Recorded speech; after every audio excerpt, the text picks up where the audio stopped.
시청자 여러분, 안녕하십니까. 7월 11일 목요일 아침입니다. 마켓나우 2부 시작하겠습니다. 임종윤입니다. 이해랍니다.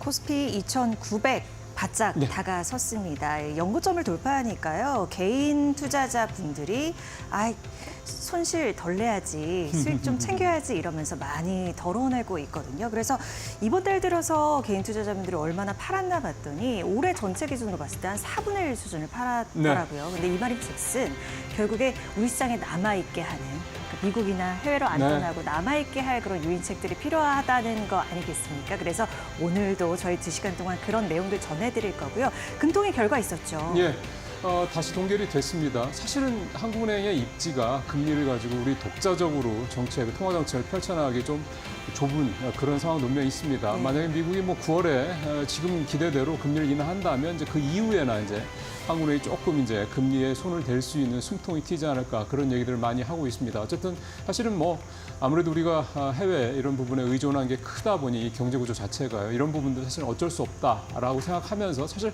받아들이면서 가야 될 부분도 있다는 생각도 좀 듭니다. 네.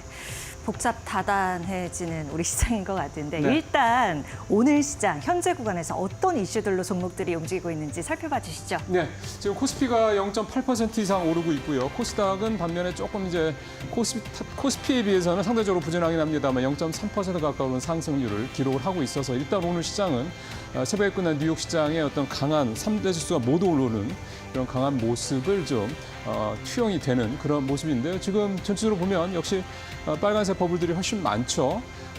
보험, 전선, 전력설비, 증권, 폐배터리, 폴더블, 아이폰, 통신장비, 반도체, 웨어러블까지 전체적으로 버블의 사이즈도 크고 색깔도 좀 진한 모습이 나타나고 있습니다. 하락 섹터가 그렇게 많지 않죠. 방산 조금 커 보이고 게임 있고 원전, 제약바 이렇게들 나타나고 있는 모습입니다. 전선, 전력설비 어제에서 오늘도 되게 좋은 모습이죠. 증권, 은행 이는 아무래도 밸류 관련돼서 좋은 모습을 좀 보이고 있고요. 폐배터리는 최근에 정부에서 내놓은 폐배터리 관련 정책 때문에 이가 나오는 것 같고 폴더블은 역시 잘 아시겠습니다만 어제 우리 시간으로 밤늦게 나왔죠. 삼성전자의 언팩 행사, 폴더블 언팩 행사 관련된 내용들이 좀 담겨 있다고 볼 수가 있겠습니다. 자. 전체적으로 봤으니까 하나하나 좀 들어가 보겠습니다. 먼저 보험 쪽부터 좀 들어가 보도록 하겠습니다. 예, 보험주 들어가 보면 밸류업 최대 수혜주 중에 하나 역시 보험주가 되겠죠. 지금까지 많이 움직였던 건 역시 은행, 그다음에 최근 들어 증권주가 좀 꿈틀꿈틀하고 있는 그런 모습을 보이고 있고 상대적으로 보험주가 어떻게 보면 두 섹터에 비해서는 조금 차이가 큰 건 아닙니다만 좀 부진한 모습을 보였는데 오늘은 보험주들이 상당히 강한 모습을 보이고 있습니다. 기사 한번 들어가 보겠습니다. 자, 이 기사의 내용은 밸류업 최대 수혜주가 보험주고 또 보험주들이 많이 움직이고 있는데 상대적으로 한화생명만 좀 소외됐다. 그 이유를 얘기를 하고 있는 건데요. 보니까 TSR이라고 그래서 이게 총 주주 수익률이라는 건데 예를 들어서 투자를 했을 때 얼마나 시세 차익을 보험주를 통해서 거두느냐 이런 개념이긴 한데 한화생명 같은 경우가 딴 데에 비해서 좀 현저하게 좀 부족하다. 주가도 별로 안 올랐고 배당도 조금 미흡하다. 이런 내용이 되겠습니다. 사실은 이 기사 내용보다는 오늘 보험주들이 지금 어떤 모습을 보이는지 주가를 직접 보시는 게 좀 더 나을 것 같네요. 주가 볼까요? 흥국화재 6%, 한화생명. 말씀을 드렸지만 한화생명이 그동안에 좀 주가 상승률이 좀 부진해서 그런지 오늘은 좀 뛰고 있습니다. 5% 넘게 올라서 3,100원, 200원 가까이 좀 가고 있고요. 한화손해보험 손보도 4% 넘게 오르고 있고요. 미래생명 3%, 동양생명 2% 이렇게 각각 오르고 있습니다.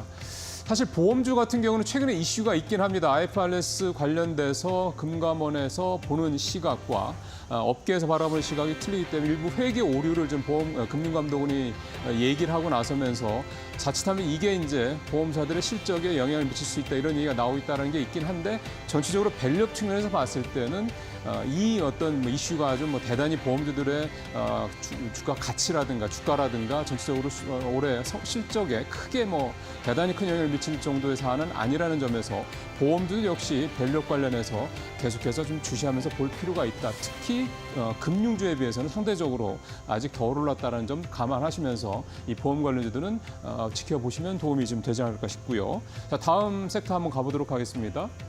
폐배터리 섹터를 좀 들어가 보도록 하겠습니다. 기사 한번 들어가 보죠. 차와 이제 전기차 업계와 이 셀 업계, 이 300조 원 폐 배터리 놓고 격돌을 벌이고 있다. 이제 이런 내용이 되는 건데요. 이 앞서서 이제 정부가 배터리 이력 관리제라는 걸 도입을 해서 이제 올해가 이제 대략 전기차가 도입된 지 한 10년 정도 되는 이제 해가 되거든요. 근데 이제 우리나라 전기차가 도입된 10년 정도 되는데 이 배터리라는 게 대략 수명이 10년 전후라고 합니다. 그러니까 이제 올해를 기점으로 해서 이 폐 배터리가 이제 계속해서 시장에 이제 쏟아져 나올 상황이 됐다. 이런 점에서 정부도 이제 적절한 시기에 이 배터리 관련된 이력 관리제를 도입을 해서 폐 배터리의 정보 투명성을 높이겠다. 이렇게 얘기를 좀 하고 있는 건데요. 글로벌 폐 배터리 시장이 2040년에 2,089억 달러, 우리 돈 거의 뭐 290조니까 300조 원 육박할 정도로 큰 시장이 이제 본격적으로 이제 앞으로 열린다라는 그런 전망들이 계속 나오고 있다 보니까 이렇게 자동차 업계 또 전기차 전지업체, 2차 전지업체들이 이 엄청난 열릴 시장을 두고 이제 치열하게 이제 경쟁을 벌일 것이다, 이런 얘기가 좀 나오고 있는 겁니다. 어쨌든 새로운 시장이 벌어진다, 열린다, 이런 부분에 있어서는 새로운 어떤 우리의 또 성장 동력이 될 수 있다라는 점, 그리고 어쨌든 우리가 물론 중국이 전체적으로 우리보다 좀 더 앞서 나오고 있습니다만 2차 전지 시장, 배터리 시장에서 우리도 뭐 글로벌한 경쟁력을 갖고 있기 때문에 우리한테도 굉장히 중요한 시장이 될 수 있다. 이런 측면에서 배터리, 폐 배터리 쪽을 상당히 좀 좋게 보고 있는 건데요. 최근 좀 주가가 계속 움직이고 있었죠. 한번 보겠습니다. 성일 하이텍이 4%, 영화테크 4%, 세비컴 3%.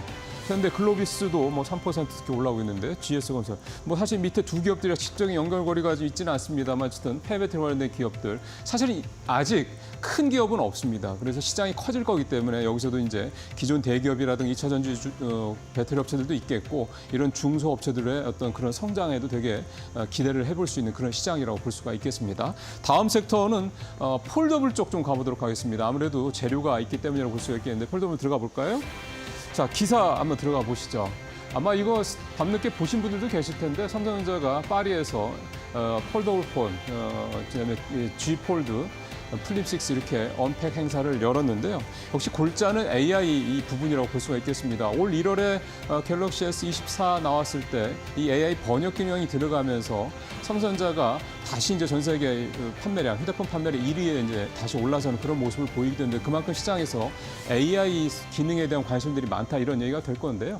오늘 어제 밤늦게 발표한 이 폴더블 폰, 그다음에 G 폴드, 플립 6 같은 경우도 역시 AI 기능이 탑재가 되고, 무엇보다도 그냥 단순히 탑재한 것뿐만 아니라 이 휴대폰 디바이스를 통해서 AI 기능을 어떻게 서비스할 것인가에 대한 좀 더 세밀한 그런 어떤 배려들이 담겨 있다는 점에서 좀 좋은 평가가 일단 나오고 있습니다. 이를테면 스크린을 이렇게 듀얼로 해놔가지고 나는 앞에 있는 한국말로 나오는 걸 보고, 바깥쪽에 있는 화면에 나오는 또 그 영어로 된 거는 이제 바깥 내 앞에 있는 상대가 그 영어로 나오는 걸 보면서 아, 내가 무슨 얘기를 하는구나 이렇게 볼 수 있게. 그러니까 상당히 올 1월보다는 훨씬 더 진보를 했다, 이렇게 볼 수가 있는 거죠.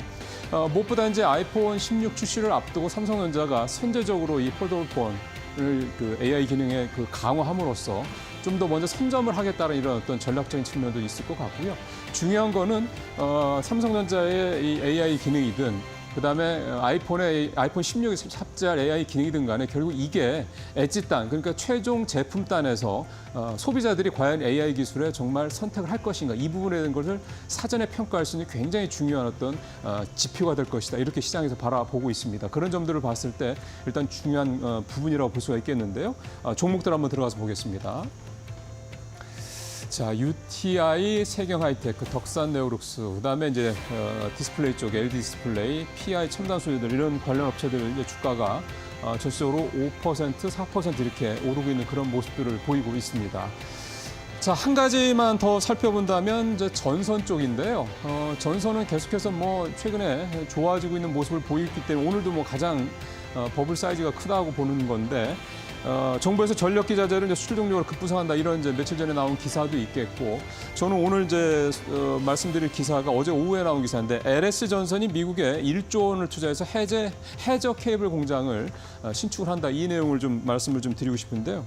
미국의 해저 케이블 시장이 연평균 한 30% 가까이 이렇게 앞으로 10년간 성장할 것으로 예상이 되고 있습니다. 왜냐하면 미국도 이 AI 붐 때문에 전력 공급을 충분히 해야 될 필요가 있는데, 원전도 원전이지만 결국은 신재생 에너지를 발전을 전선을 하고 그 신재생 에너지를 이제 끌고 올 수 있는 그 라인, 즉 이 송배전망을 위한 해저 케이블이 이제 굉장히 중요하기 때문에 이 LS 전선 같은 경우도 세계 5위권의 해저 케이블 생산 업체이기 때문에 그런 점에서 봤을 때 미국에 대한 이런 선제적인 투자가 향후 미국 시장을 더 끌어올 수 있는 그런 중요한 동인이 될 것이다. 이런 점에서 LS 전선의 이런 1조 원 투자가 상당히 의미가 있다 이렇게 시장에서 좀 보고 있습니다.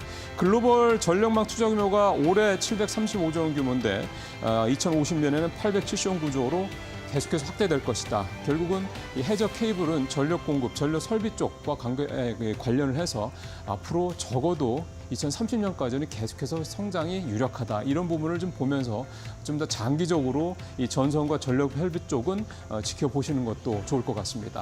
자, 이슈 브리핑 이 정도로 마치고요. 이데리온 파트너와 함께 좀 더 자세한 내용 들어보시도록 하겠습니다.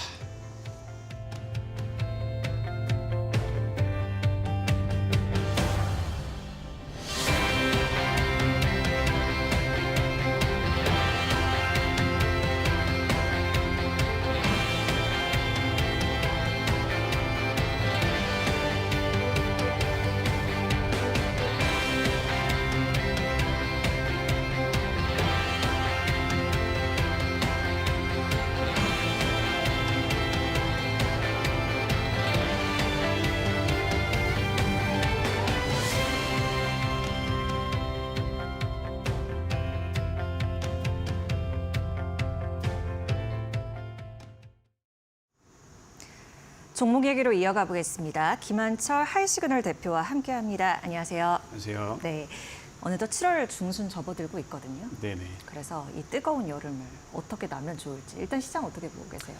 일단은 시장이 너무 재밌습니다, 여러분. 환율이 지금 1,380원대 웃도는 상황에서 그 환율의 미세 변동으로 인해서 섹터가 업종이 바뀌고 있는 상황이거든요. 이를테면은 환율이 잠시 오르면 네. 모멘텀과 재료가 살아있는 업종, 뭐 전선 이런 쪽이 상승하고 환율이 이제 강세로 돌아서기 시작하면 뭐 반도체, AI 쪽이 상승하기 시작합니다. 뭐 눈치 빠른 사람이 이기는 시장보다는 뭐 먹을 게 많다라고 이렇게 표현할 수 있을 것 같아요. 근데 놓지 말아야 될 코어는 바로 반도체, AI, 조선은 무조건 가져가야 되는 게 핵심 포인트입니다. 7월, 8월은 이거를 세 개를 코어를 중심으로 제가 계속 말씀드릴 테니까요. 뭐 좋은 전략을 계속 구상하자고요.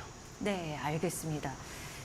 뭐 환율 흐름이라든지 여러 가지 이제 변수에 따라서 이런 순환이 좀 다르게 나타나는 가운데에서도 딱 꼽아봐야 될 반도체 AI 조선 이렇게 네. 이야기를 해주셨는데 오늘 그런 관점에서 한번 짚어보도록 할게요. 일단은요 이슈 브리핑 통해서 우리가 살펴봤던 이슈들 종목 얘기로 조금 더 깊게 들어가 보도록 하겠습니다. 그 정부에서 폐배터리 관련해서 엄청 관심 갖고 있는 타이밍인 것 같아요. 네네, 맞습니다. 지금 시장에서 2차전지 관련주가 현재 캐즘 국면에 들어섰기 때문에 그럼 2차전지 관련주가 어떻게 변모할 것인가에 대한 그런 부분이 좀 화두가 되고 있는 것 같아요. 그래서 오늘 말씀드릴 관련 업종은요, ESS 관련입니다. 국내 배터리 업계가 보릿고개로 길어지고 있습니다. 캐즘국민이 가져온 글로벌 전기차 수요 둔화가 1분기에 이어서 2분기까지 이어질 거라는 전망이 웃돌고 있는 상황이죠. 네. 자, 이렇게 가만히 이 위험을 가만히 직면하는 것보다는 우리나라 기업들은 좀 변모하고 있다고 생각하시면 될 것 같아요. 포트폴리오 다각화에 나서고 있다고 생각할 수 있겠죠. 그래서 특히 중국 기업이 독점하고 있는 배터리 시장에 진출하기 시작하면서 좀 포트폴리오를 확대하고 있다고 생각을 하시면 될 것 같습니다. 최근에 LG엔솔이 프랑스 완성차 업체 르노와 LFP 배터리 공급 계약을 체결한 게 대표적이었죠. 그래서 뭐 CATL이나 BYD 등 중국 업체가 장악한 전기차용 LFP 배터리 시장을 진출하기 시작하면서 이제 LG엔솔이 처음으로 이런 포트폴리오 다각화에 성공을 했다는 게 조금 화두가 되고 있는 상황인데요. 우리나라 기업의 LG엔솔뿐만 아니라 하나 더 기업이 지금 포트폴리오 다각화에 나서고 있습니다. 바로 삼성 SDI입니다. 네. 지금 삼성 SDI는 미국 최대 전력 기업인 넥스트에라 에너지와 1조 원 규모의 대규모 ESS용 배터리 납품을 준비하고 있다고 합니다. 지난해 북미 ESS 용량의 11.5%에 달하는 용량의 크기라고 합니다. 좀 어마어마한 사이즈라고 생각할 수 있겠는데요. 마찬가지로 중국이 ESS 제품을 독점을 했었습니다. 그동안 값싼 LFP 배터리를 기반으로 해서 값싼 가격 경쟁력을 가지고 들어섰지만 이 같은 상황 속에서 미국 최대 전력 기업인 넥스트에라 에너지가 중국 업체 대신 삼성 SDI를 선택한 거는 아마 그 K 배터리의 성능과 질에 주목하기 시작했다는 게 좀 중요한 핵심 포인트인 것 같아요. 더 이상 가격보다는 이제는 질에 중점을 맞추고 있다라고 생각하시면 될 것 같습니다. 그래서 삼성 SDI는 이제 LF 배터리가 아니라 NCA 배터리셀을 적용한 제품을 만들었습니다. 이 제품 같은 경우에는요, 중국 제품보다 에너지 밀도가 훨씬 높고 저장을 30% 더 많이 할 수 있다고 합니다. 여기서 경쟁력을 잡은 셈이라고 생각하시면 될 것 같습니다. 그래서 이러한 SDI의 수주 소식에 따라서 이제 ESS 분야에 삼성의 벤더들이 움직임을 좀 볼 필요가 있다고 생각을 하는데요. 그러니까 수주에 따라서 벤더들의 매출 전이가 이어지면 정말 본격적인 상승세가 이어질 수 있겠죠. 자, 그러면 관련주를 좀 보도록 하겠습니다. 일단 차트를 보고 좀 말씀을 드리도록 할게요. 일단은 한중 NCS라는 종목입니다. 삼성 SDI의 ESS용 순행식 냉각 시스템을 납품하는 업체입니다. 그동안 거래량이 정말 없다가 어저께 대량 거래량가 터지면서 사상 최고가를 경신을 했죠. 그래서 제가 보고 있는 관점에서 이 재료의 크기는 사상 최고가를 달성할 만큼 크기 때문에 계속 지속 상승할 수 있다라고 좀 보여지고요. 이 말고 두 번째로 이제 YM텍이라는 종목을 좀 볼 필요가 있다고 생각을 하는데요. YM텍이라는 종목은 현재 ESS용 직육 고전압 EV 릴레이를 생산하는 업체입니다. 여러분, EV 릴레이가 조금 생소한 단어시죠? 네. 쉽게 말씀드리면 배터리 내부 전기 에너지를 안정적으로 제어해서 과부하 사고를 예방하는 거라고 생각하시면 될 것 같아요. 자, 이런 업계로 우리나라에 좀 유일하다라고 생각을 하시면 될 것 같은데요. 지금 YM텍이 어저짝 차트 패턴을 보면요, 지금 급등한 모습을 볼 수 있겠는데요. 또 마찬가지로 제가 저희 기술력을 기반으로 해서 차트 예측을 돌려봤습니다. 과연 현재 삼성 SDI의 재료가 정말 상승할 만한가? 단발성의 재료인가 혹은 지속 가능한가의 관점에서 이제 차트 패턴 예측을 통해서 상승 가능한지 예측을 해봤습니다. 예측한 결과 현재 패턴으로 봤을 때는 이러한 패턴이 검출이 되었습니다. 죄송한데 왼쪽 오른쪽 어떤 차트예요? 네, 다시 오른쪽 설명해주세요. 지금 YM텍 오른쪽에 차트를 YM텍이요? 비교를 했고요. 그래서 관련 비교분으로서 이렇게 결과가 나왔습니다. 지금 보시는 노란 색깔은 YM텍의 차트이고요. 뒤에는 차트 검출 패턴입니다. 자, YM텍은 현재 구간에서 좀 노란 색깔 집중하시면 됩니다. 네. 고점에 있다고 얘기를 하고 있고요. 단기적인 눌림이 있다가 다시 한번 상승해야 한다고 나오고 있습니다. 이렇게 봤을 때 우리는 재료의 크기가 아직까지 좀 사이클이 남아있다라는 관점으로 볼 수 있고요. 또 마찬가지로 지금 거래량을 보시면 상장 이후에 두 번째로 가장 큰 거래량이 어저께 바로 분출이 되었습니다.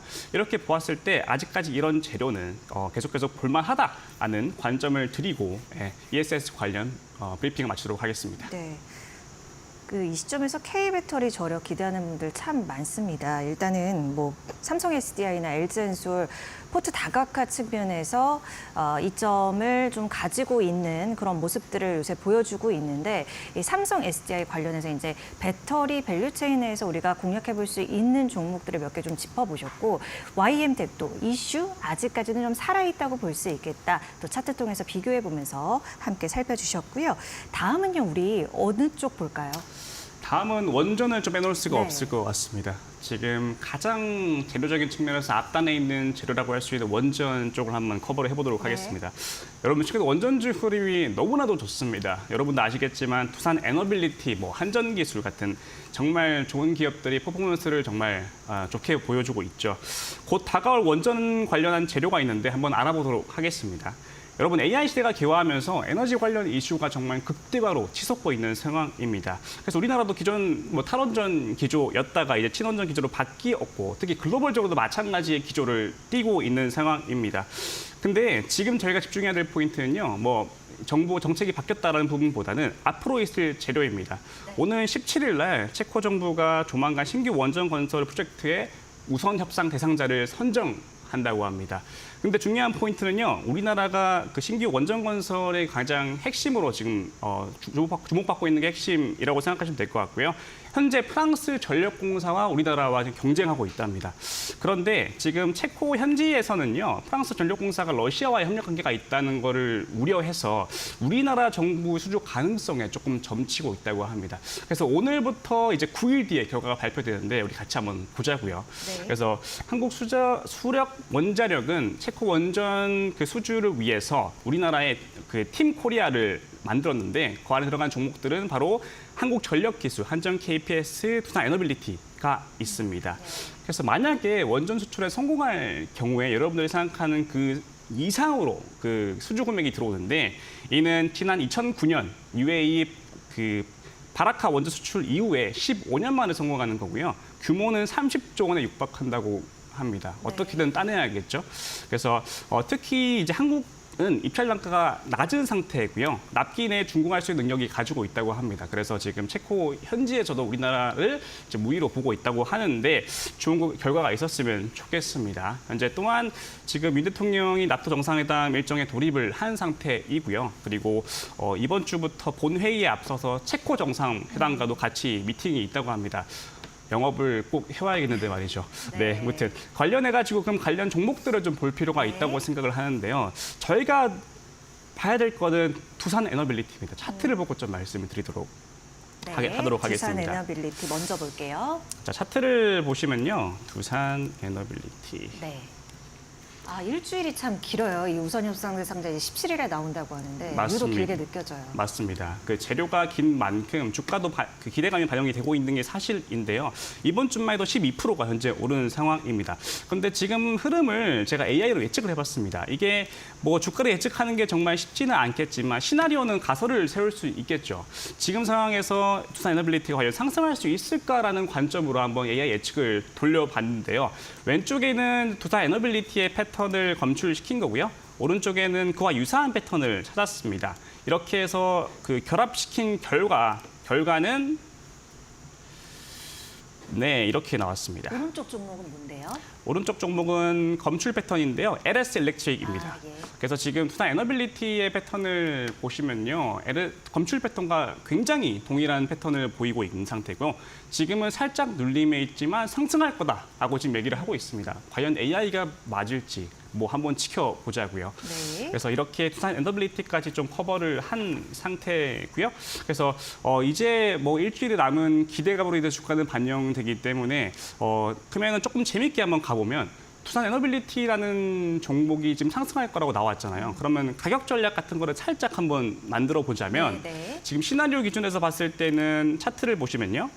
에너빌리티가 2만 원 선을 깨지 않으면 아까 보시는 차트와 같이 쭉 우상향이 가능하다고 합니다. 그래서 여러분들이 한국이 수주를 딸 것 같다라고 생각을 하시는 걸 베팅하신다고 했을 때 뭐 계속해서 이제 바이, 그러니까 매수하는 전략으로 가시면 될 것 같고 나는 좀 아닐 수도 있을 것 같다라고 하시면 2만 원의 손절가를 잡으시고 쭉 가져가는 전략으로 가져가시면 AI와 함께하는 투자를 할 수 있을 거라 생각을 합니다.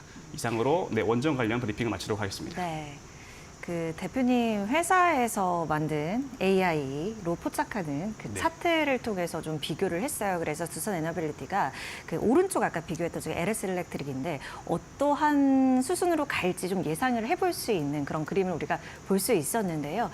이 재료가 과연 성공적으로 끝나게 될지 굉장히 궁금해지는데 가격적인 전략까지 챙겨줬으니까요. 체크해 보시면 좋을 것 같습니다. 자, 다음은요. 오늘 이쪽 볼까요? 바이오요. 네, 그간 바이오 시장이 굉장히 심심했죠. 네, 너무 심심했습니다. 그런데 이제 다가올 재료가 두 가지 정도 있습니다. 그래서 우리는 그 재료에 맞춰서 우리가 어떻게 바이오에 대해서 업종을 접근해야 될지에서 말씀을 드리도록 하겠습니다. 네. 여러분들 그 바이오 업종이 그동안 너무 재미없었죠. 상승세도 없었고 지지부진했습니다. 특히 셀트리온만 봐도 박스권이 한 몇 달째 갇힌 채로 움직이지도 않고 그렇게 상승을 했습니다. 그런데 올해 하반기 미국의 금리 인상 전망이 우세한 가운데 특히 9월이죠.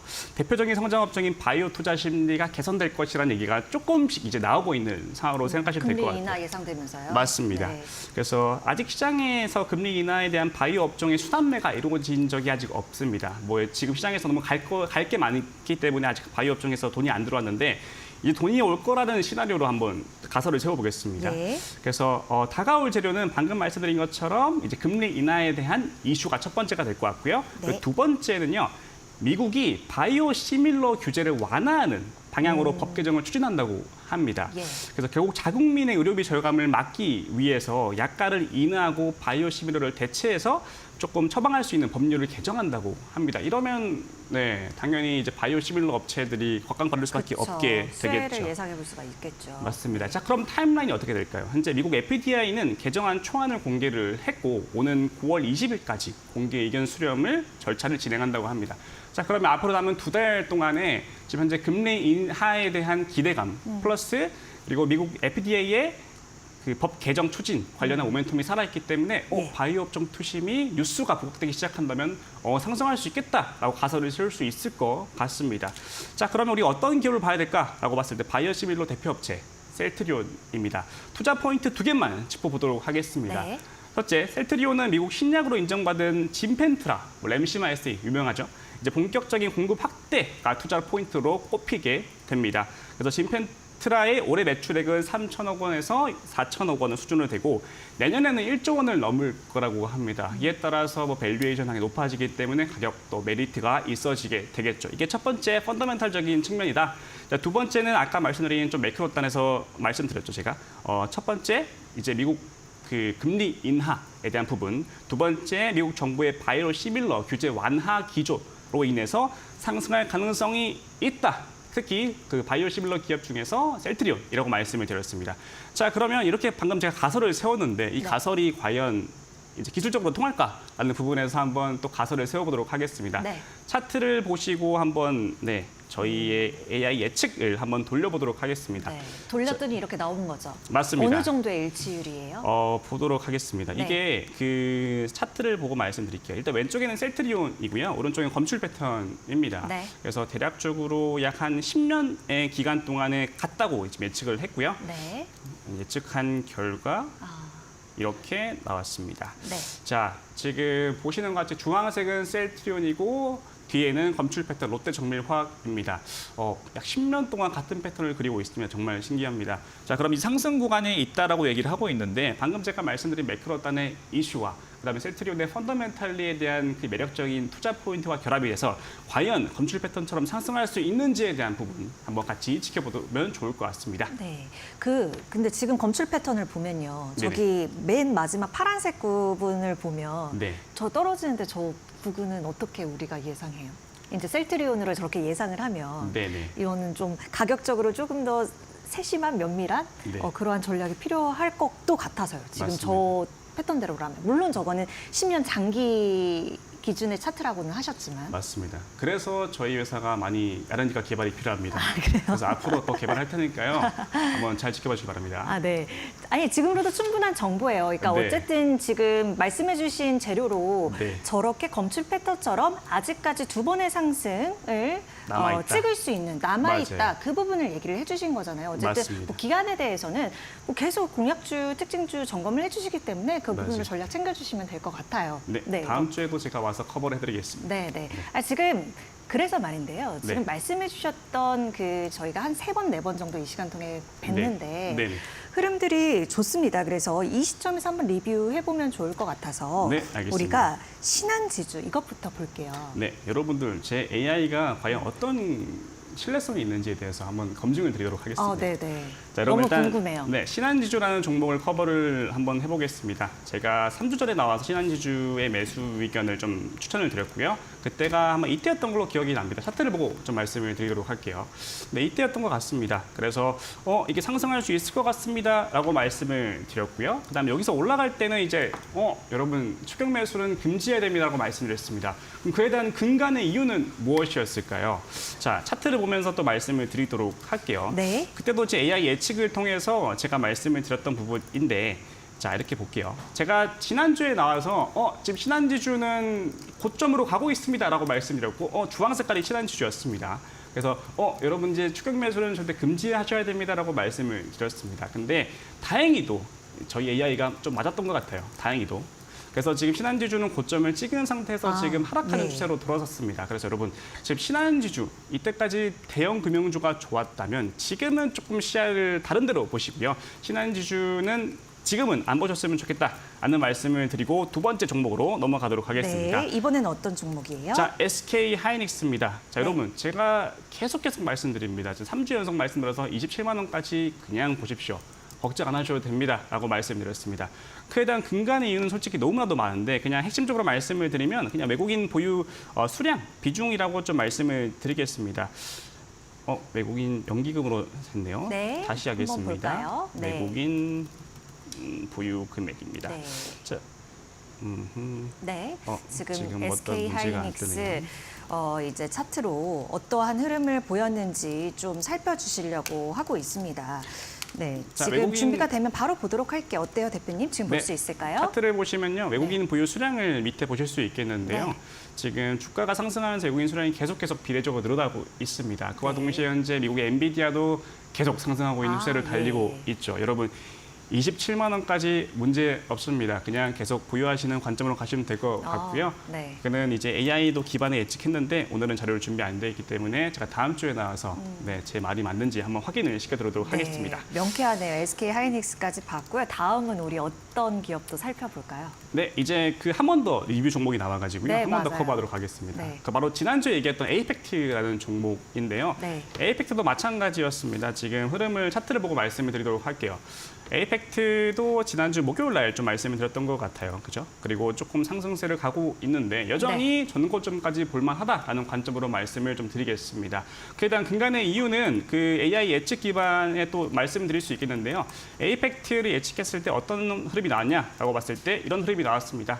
지난주 목요일 날 나와서 에이펙트가 이제 이 주황 색깔 그림이었었죠. 지금 바닥 구간입니다. 상승해야 됩니다. 라고 말씀을 드렸습니다. 근데 다행히도 저희 AI가 좀 맞았습니다. 네, 다행히도 파란 색깔처럼 그러네요. 상승 궤도로 현재 가고 있다라고 생각을 하시면 될 것 같습니다. 여전히 전고점까지 타겟 프라이스 잡을 수 있다라는 관점으로 리뷰는 마치도록 하겠습니다. 네, 명쾌하게 이 세 가지 종목에 대해서 리뷰를 또 해주셨고요. 그래서 오늘 또 이야기해볼 기업이 더 궁금해지는데요. 오늘은 어떤 얘기 해주실 거예요? 어느 쪽이에요? 네. 여러분 오늘은 삼성전자도 아니고요. 네. LG SK 하이닉스도 아니고요. LG전자입니다. 오, 예, 이 시점에요. 이 시점에 네. LG전자를 바라보는 투자자분들이 많이 없다라고 생각을 하는데 제가 한번 띄워보겠습니다. 네, 네. 네, 여러분 어떤 것 때문에요? 일단 투자 포인트는 크게 세 가지로 좀 잡아볼 수 있을 것 같아요. 네. 첫째는 매력적인 모멘텀입니다. 여러분 LG전자가 AI 관련주로 시장에서 구원받는 거 알고 계셨나요? 아마 다 모르셨을 거예요. LG전자가 최근에 AI 산업의 변곡점으로 부상한 가운데 칠러, 냉동기라고 하죠. 등을 앞세워서 AI 인프라에 해당하는 후방 산업에 지금 성장 기회를 이제 보고 있는 상황입니다. LG전자는 미국 현지에 구축되는 대형 데이터 센터 단지에 칠러를 활용한 대규모 냉각 시스템을 공급하기로 했습니다. 그래서 차트를 보시면요, 이때가 네. 차트를 보시면은 5월 28일 날 이때 급등이 나왔었죠. 이제 AI로 조금씩 엮이고 있는 상황으로 생각하시면 될 것 같습니다. 그래서 여러분 AI 시대가 촉발하면서 AI 연산의 근간이 되는 게 데이터 센터인데요. 거기에는 방대한 전력이 투입이 되고 그러면 전력 때문에 서버의 발효를 잡아야겠죠. 잘 잡기 위해서는 당연히 고성능 냉각 시스템이 필요로 하게 됩니다. 그런데 이제 LG전자가 그 B2B 단에서 이제 계약을 맺고 미국 시장에 진출하기 시작을 한 거죠. 여러분, AI 시대가 이제 막 개화하기 시작했는데 LG전자가 이제 미국을 시장을 뚫었습니다. 그럼 앞으로 어떻게 될까요? 확장성을, 성장성을 기대해 볼 수 있겠죠. 이게 첫 번째 매력적인 투자 모멘텀이라고 생각하시면 될 것 같고요. 네. 두 번째는 펀더멘탈입니다. 모멘텀 가지고 상승할 수 없습니다. 펀더멘탈이 받쳐주고 하방 리스크를 막고 있어야만 상승의 궤도로 갈 수 있는데 LG전자는 역대 2분기 최고 실적을 발표를 했습니다. 매출과 이익 모두 신기록을 기록을 했다는 점 좀 말씀을 드리고요. 특히 영업이익은 시장 추정치를 상회했죠. 영업이익은 시장의 밸류에이션과 연관이 있기 때문에 시장치를 상회했다. 즉 높은 밸류에이션을 받을 수 있다라는 관점이 되겠습니다. 좀 주력 사업인 이제 가정과 계절적 성수기를 맞은 에어컨 사업이 실적 뒷받침을 했다. 그리고 이제 프리미엄 제품 판매 비중을 늘린 전장 사업 단에서 좀 펀더멘탈을 좀 가져갔다라는 부분입니다. 여러분 결론은요. 지금 시장에서 주력과 신성장이 균형이 잡힌 성장세를 이어가고 있는 기업이 별로 없습니다. 그런데 LG전자는 3분기에도 역대 최대 실적을 가져갈 거라고 얘기하고 있는 상태라서요. 저희는 밑에 하방은 좀 잘 잡아놓고 상방은 열려 있다라는 관점에서 좀 보면 좋을 것 같습니다. 네. 자, 그럼 마지막으로 LG전자에 대한 또 예측을 한번 돌려보고 마치도록 하겠습니다. 네. 차트를 보면서 말씀을 드리도록 할게요. LG전자의 또 모습을 또 AI 예측을 또 돌렸더니 왼쪽에는 LG전자의 차트이고요. 검출 패턴이고요. 오른쪽은 검출된 패턴 삼성물산입니다. 이렇게 예측치를 돌려봤더니 어떤 결과가 나왔냐?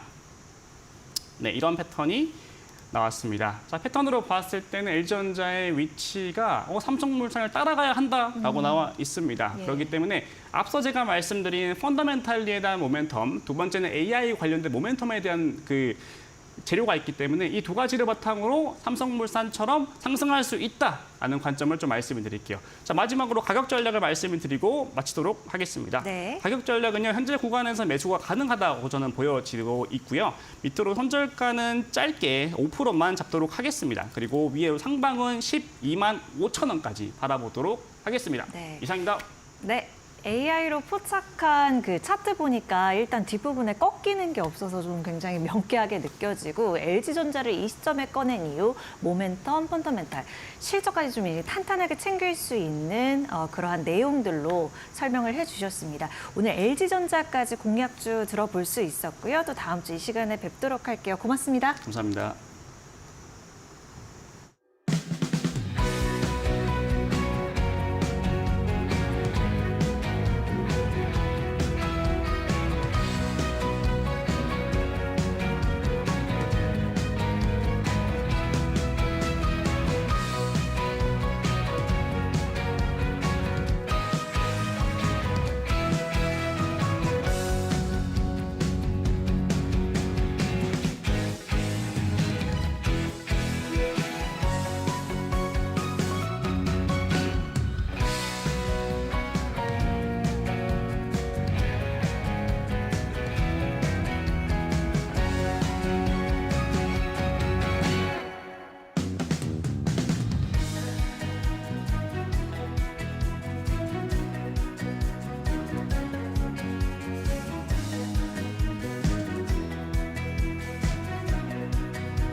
자, 이데일리 편집국 기자들과 함께 시장 얘기 좀 더 깊게 들어가 보는 이데일리 TV 인사이트 시간입니다.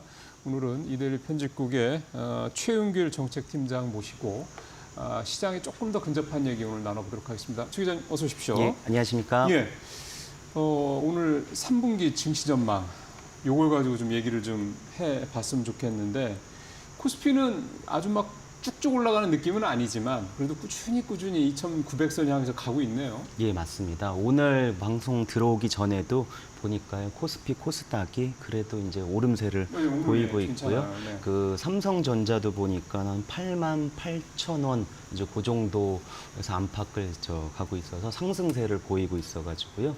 오늘도 그래도 뭐 아주 뭐 몇 %씩 오르는 건 아니지만 미국장에 비해서는 예. 적게 오르지만 그래도 네. 그동안에 뭐 박스권에 갇혀 있던 증시하고는 다른 흐름인데요.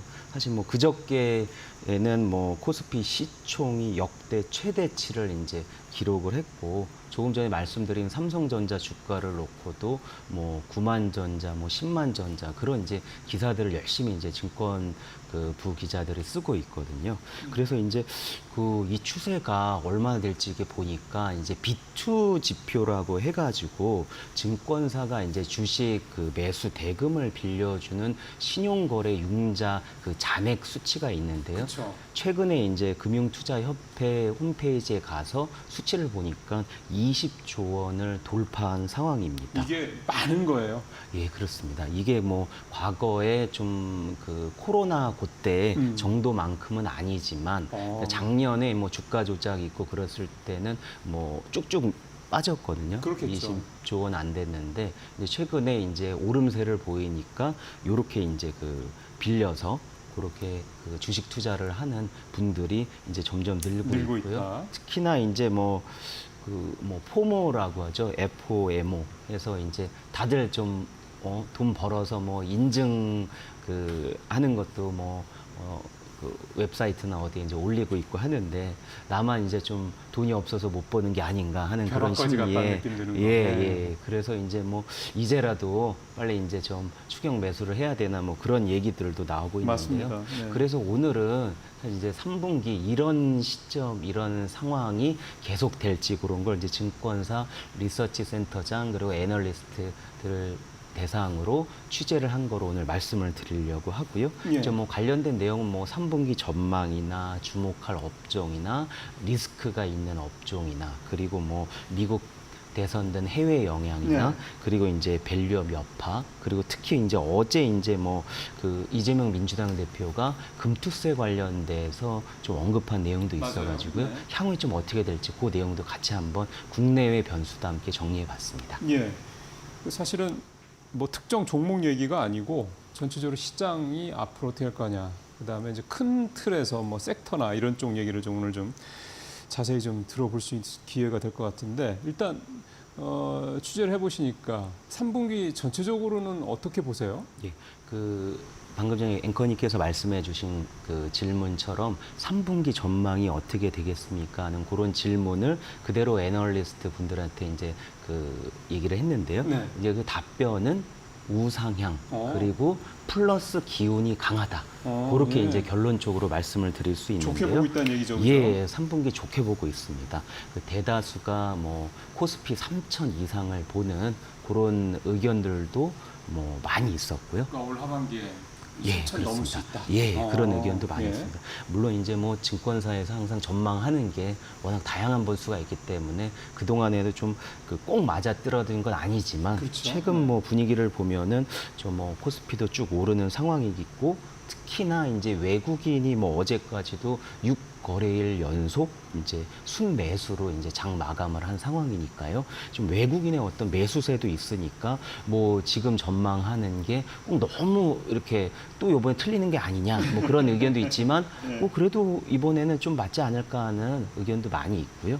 왜 이렇게 오를지 보니까 세 가지 이유로 이제 요약할 수가 있던데요. 예. 첫째는 반도체가 좋다. 네, 그렇죠. 그런 얘기를 많이 했는데요. 뭐 지난 그번에 이제 말씀드린 이제 삼성전자 2분기 실적 그때 나온 다음에 보면 영업이익이 뭐 10조가 넘어서 예상 시장 기대치를 25% 이상 웃돌았거든요. 예, 뭐한 그러- 8조 정도 생각했었으니까 많이 예, 넘은 거죠. 그렇습니다. 그러니까 뭐 삼성전자를 비롯해서 뭐 오늘도 뭐 그 미래에셋 같은 경우에는 SK 하이닉스까지 이제 주목한다, 뭐 그렇게 밝히기도 했거든요. 예. 오늘 리포트를 내면서 그래서 이제 반도체 쪽을 같이 좀 보면은 좋을 것 같다. 그런 이제 흐름이 좋은 흐름이다라고 했고요. 두 번째는 금리 인하 이제 기대감인데요. 그렇죠. 제롬 파월 연준 의장이 아마 이제 오늘 새벽에 이제 외신 뉴스를 많이 보셨을 것 같은데 저도 이제 여러 대목이 뭐 확신이 안 된다 뭐 그런 대목도 했지만 제일 끌었던 워딩은 인플레이션 2%가 완전히 도달할 때까지 기다릴 필요는 없다.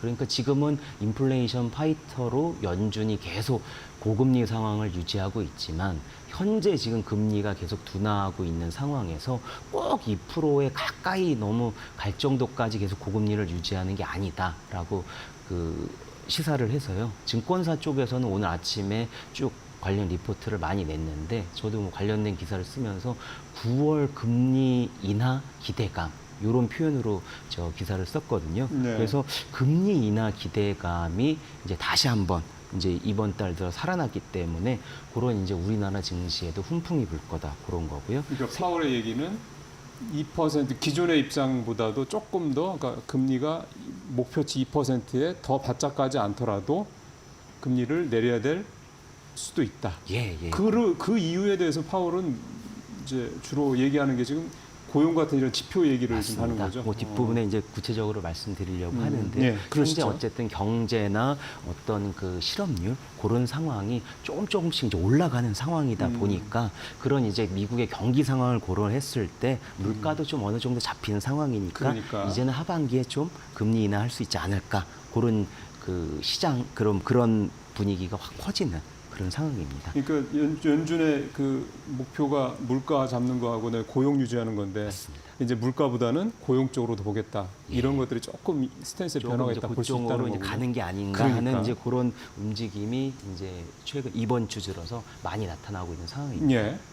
그리고 세 번째는 이제 밸류업 기대가 그렇죠. 네. 뭐 지난주에 방송에서도 말씀드렸듯이 이제 정부가 하반기 이제 경제 정책 방향을 발표를 하면서 뭐 세법 관련된 밸류업 3종 그 세제 혜택을 이제 발표했잖아요. 이제 법인세나 뭐 상속세 그리고 이제 배당소득세 관련 완화 입장을 밝히는데 그 뒤로 보면 지난주에 이제 뭐 최근 뭐 대외 상황도 그렇지만 지난주에 발표한 이후로 쭉 수목금 모두 오름세를 좀 코스피가 네. 이제 뭐 이번 주도 그렇고요. 오름세를 보이고 있어서 맞아요. 네. 시장에서도 어떤 이런 그 밸류업에 대한 세제 혜택이나 인센티브 기대감이 있는 상황입니다. 밸류업 얘기를 그럼 조금 더 해보죠. 이게 어떻게 보면 지금 말씀하신 대로 실적 기대감 외에는 사실은 따로 특별한 좀 코스피가 올라갈 만한 모멘텀이 사실 밸류업 말고는 좀 찾아보기 힘들어서.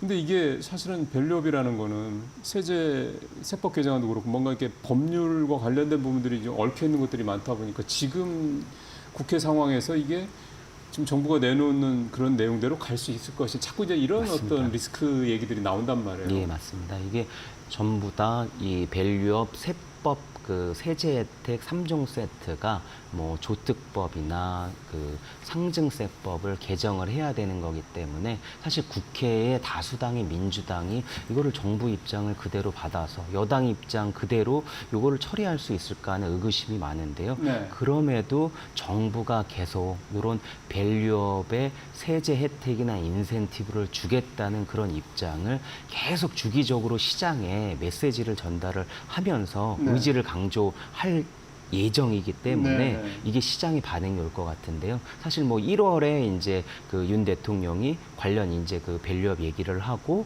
관련된 이제 밸류업 추진 얘기가 나온 다음에 쭉 관련 대책이 쭉 나왔는데요. 네. 또 3분기에는 뭐가 나오냐면은 이제 기업 가치 우수 기업에 대해서 코리아 밸류업 지수라고 해가지고요. 요 그 밸류업 관련 프로그램 관련돼서 어떤 지수를 하나 만드는 그런 게 이제 계획이 이제 3분기 중에 이제 발표가 되고요. 4분기에는 이제 시장에서도 관심이 많은데 이제 밸류업 ETF 관련된 그런 그 상품이 출시될 예정입니다. 그러다 보면은 지금 밸류업 관련된 여러 뭐 금융주나 그 다양한 게 이게 뜨고 있잖아요. 예. 그런 걸 ETF로 만들어서 다양한 증권사의 그 상품들이 4분기 중으로 나오게 되면 밸류업 관련된 그런 것들이 정책도 추진을 하면서 붐업을 될 거기 때문에 3분기, 4분기 그렇고 4분기 12월 달에 세법 개정이 돼서 내년에 또 이거를 바통을 받아서 이어가면 예. 이런 밸류업 흐름이 이어가지 않겠냐는 게 정부 계획이기 때문에요.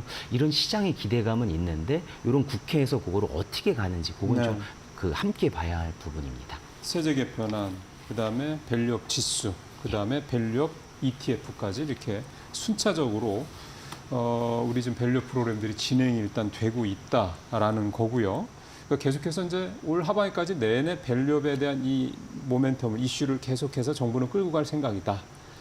그렇게 보여지네요. 이제 시장 안으로 조금 더 들어가 보겠습니다. 그 취재해 보시니까 3분기에 좀 주도할 만한 섹터, 업종, 뭐 좀 관심을 가질 만한데 어디라고 그래요? 예, 그 한 증권사 리서치 센터장한테 그 물어보니까요, 딱 한마디로 얘기를 하더라고요.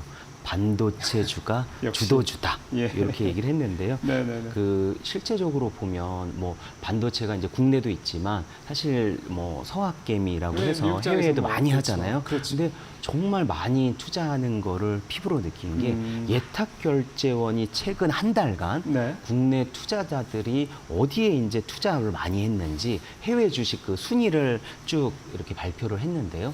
이게 순위를 보면은 뭐 예상을 하시겠지만 그래도 그 말씀드리면 1위는 그 엔비디아였고요. 그렇죠. 한 뭐 순매수가 한 9억 달러가 넘으니까 우리나라 이제 한화로 한 1조 한 2,700억 원 정도 매수를 했고요. 예. 2위는 이제 반도체 이제 설계 기업 이제 브로드컴 거기는 한 3,797억 원 정도 했고요. 3위는 엔비디아 주가를 그 추종하는 그 고위험 레버리지 ETF였고요. 4위는 그 마이크론 테크놀로지, 5위는 이제 대만 TSMC의 미국 주식 예탁 예. 증시 요 순으로 해가지고요.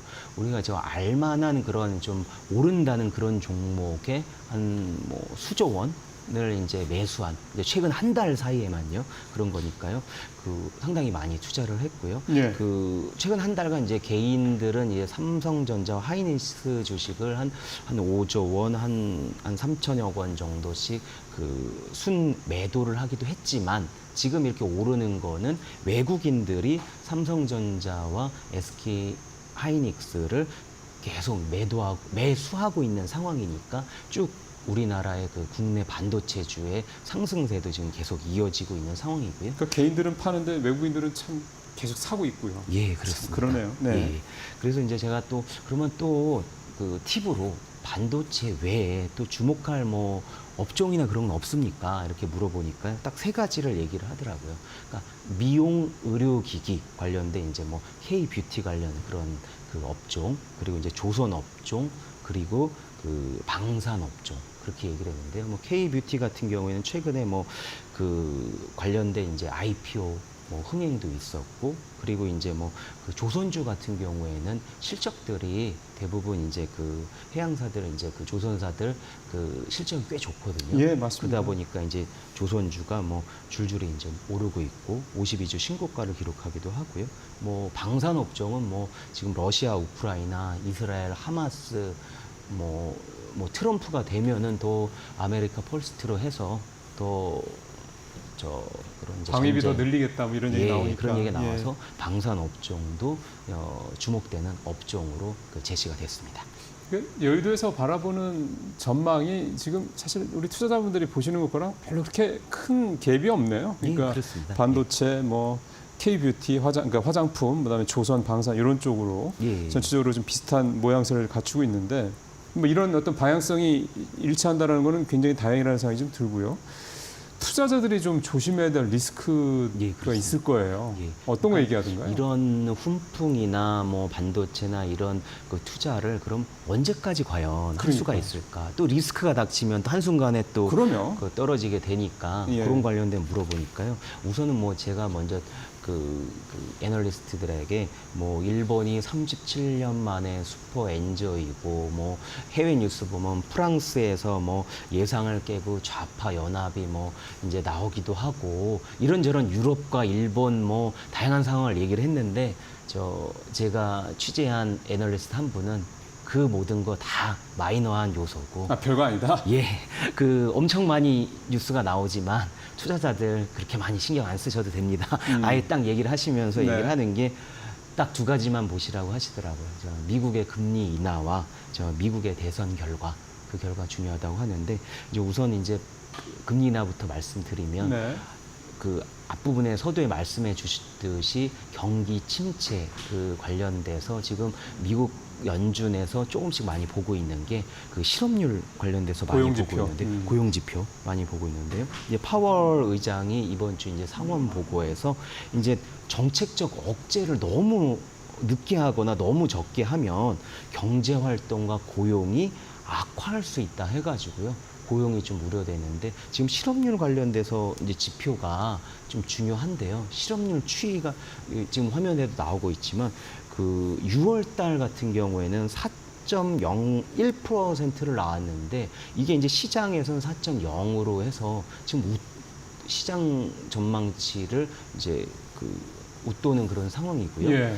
그리고 이제 미국의 이제 경기 침체를 판단하는 이게 그 샤메 법칙이라는 게 있다고 해서 저도 예. 이제 그걸 같이 보면서 이제 공부를 해봤는데 그게 이제 그 지표 샤메 그 법칙의 지표에 따르면 지난달에 이 지표 수치가 0.43 포인트였다고 하더라고요. 근데 침체 기준이 어느 선까지 오면 이게 침체라고 글쎄, 그게 보냐면 중요하니까. 0.5% 포인트니까요. 0.43 포인트니까 0.07% 그러게. 포인트만 좀 더 가면 이게 이제 침체 국면으로 볼 수 그러게. 있다. 많이 임박했다는 얘기네. 예, 많이 네. 임박해서 그쪽에서는 지금 이제 증권가의 그 미국 증권가에서는 이제 뭐 고용이나 그런 쪽에 이제 노란불이 켜졌다. 이런 얘기도 지금 나오고 있습니다. 그러게요. 지표가 사실은 뭐 파월이 자꾸 고용 얘기를 반복해서 하는 이유가 있겠죠. 어떻게 보면 이제 그게 금리 인하가 계속 좀 딜레이 되는 데에 대한 지연되는 데에 대한 뭐 시장의 불만도 있고 등등등 한데 그런 걸 이렇게 얘기를 할 수 있는 어떤 명분도 될 수 있을 것 같고 대선 리스크도 사실은 어떻게 보면 사실 이게 더 시장에 영향은 직접적으로 미치지 않을까 싶은 생각이 들더라고요. 네, 맞습니다.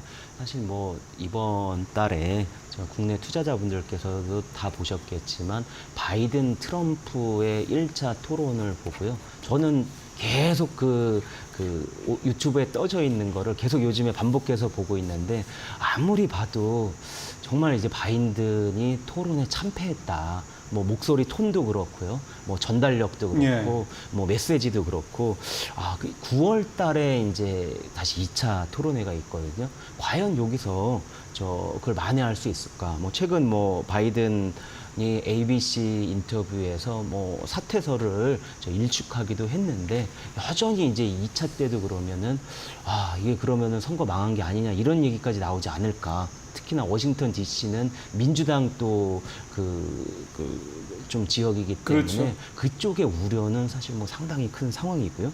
그리고 이제 결국 그럼에도 가장 국내 투자자를 중요한 건 만약에 진짜 이게 트럼프가 당선이 되면 내 주식 계좌가 그러면 이제 어떻게 영향을 받는 거냐. 그 부분이 사실 굉장히 예. 관심이 많으실 거예요. 그 취재해 보시니까 직접적으로 어디가 타격을 좀 받을 거라고 얘기를 해요? 직접적으로 이제 받는 게 가장 우선은 뭐 강달러로 가거나 그렇죠. 아니면 무역 분쟁으로 가거나 그렇죠. 이제 두 부분이 나타나게 되는데 일단은 현재 같은 경우에는 이 부분이 됐을 경우에 만약 강달러로 갔을 경우에는 지금 무역 관세를 엄청 많이 매겨서 그쪽에 대한 이제 그 달러 이쪽을 계속 유지하겠다는 건데 그러면은 연준에서 금리 인하를 하거나 그런 거를 내리다가 그게 계속 안 갈 수 있는 그런 확률들이 지금 계속 얘기가 되고 있거든요. 그러다 보면은 어떤 주식의 그런 부분이 아니라 전반적인 투심이 전체적으로 악화가 돼가지고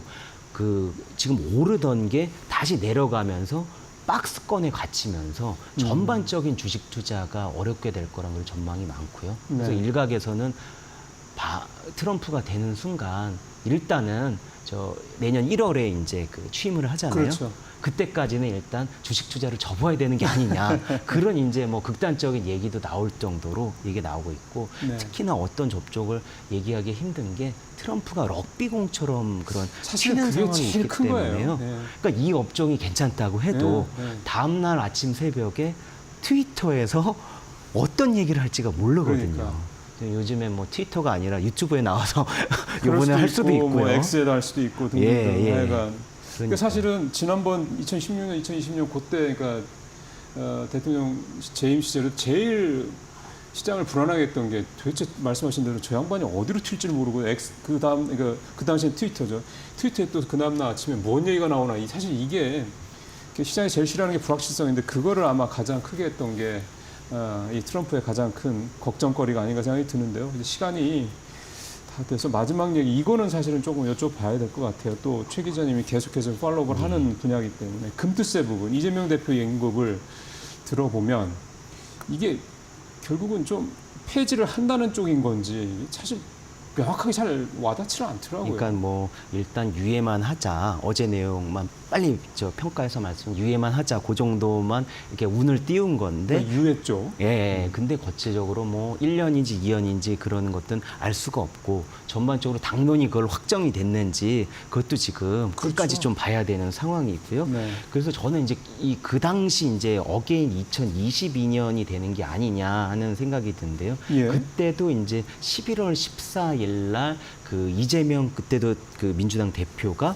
얘기를 한 게 그 연기 입장을 얘기를 하면서 그 2년 유예가 11월 달에 이제 말에 이제 결정이 됐거든요. 근데 그때처럼 그러면 유예를 하면 2년 유예가 될 가능성이 저는 좀 높다고 보고요. 이번에도 대자뷰처럼. 근데 차이점은 뭐냐면 그때는 한창 국회가 예산 처리하고 세법 논의하고 한 11월 말 정도 그 정도에서 그 얘기가 나왔는데 지금은 이제 정기국회 시작하기 전에 7월이거든요. 아, 좀 일찍 나온 거네요. 훨씬. 예, 그리고 지금 한쪽 정부 쪽에서는 7월 말에 금투세 폐지를 담은 그 세법 개정안을 공식적으로 발표할 예정입니다. 그러니까 이제 유예까지 간 다음에 한쪽에서 이제 폐지론으로 예. 가면 더 해서 뭐 폐지 쪽으로 가거나 아니면 유예를 완전히 더 많이 하거나 아니면 지금 증권가 CEO 분들이 저번에 그 예, 이호평 예. 원장 얘기해서 했을 때는 제도 개선 그러니까 맞아요. 완전히 예. 그 부족한 부분에 대해서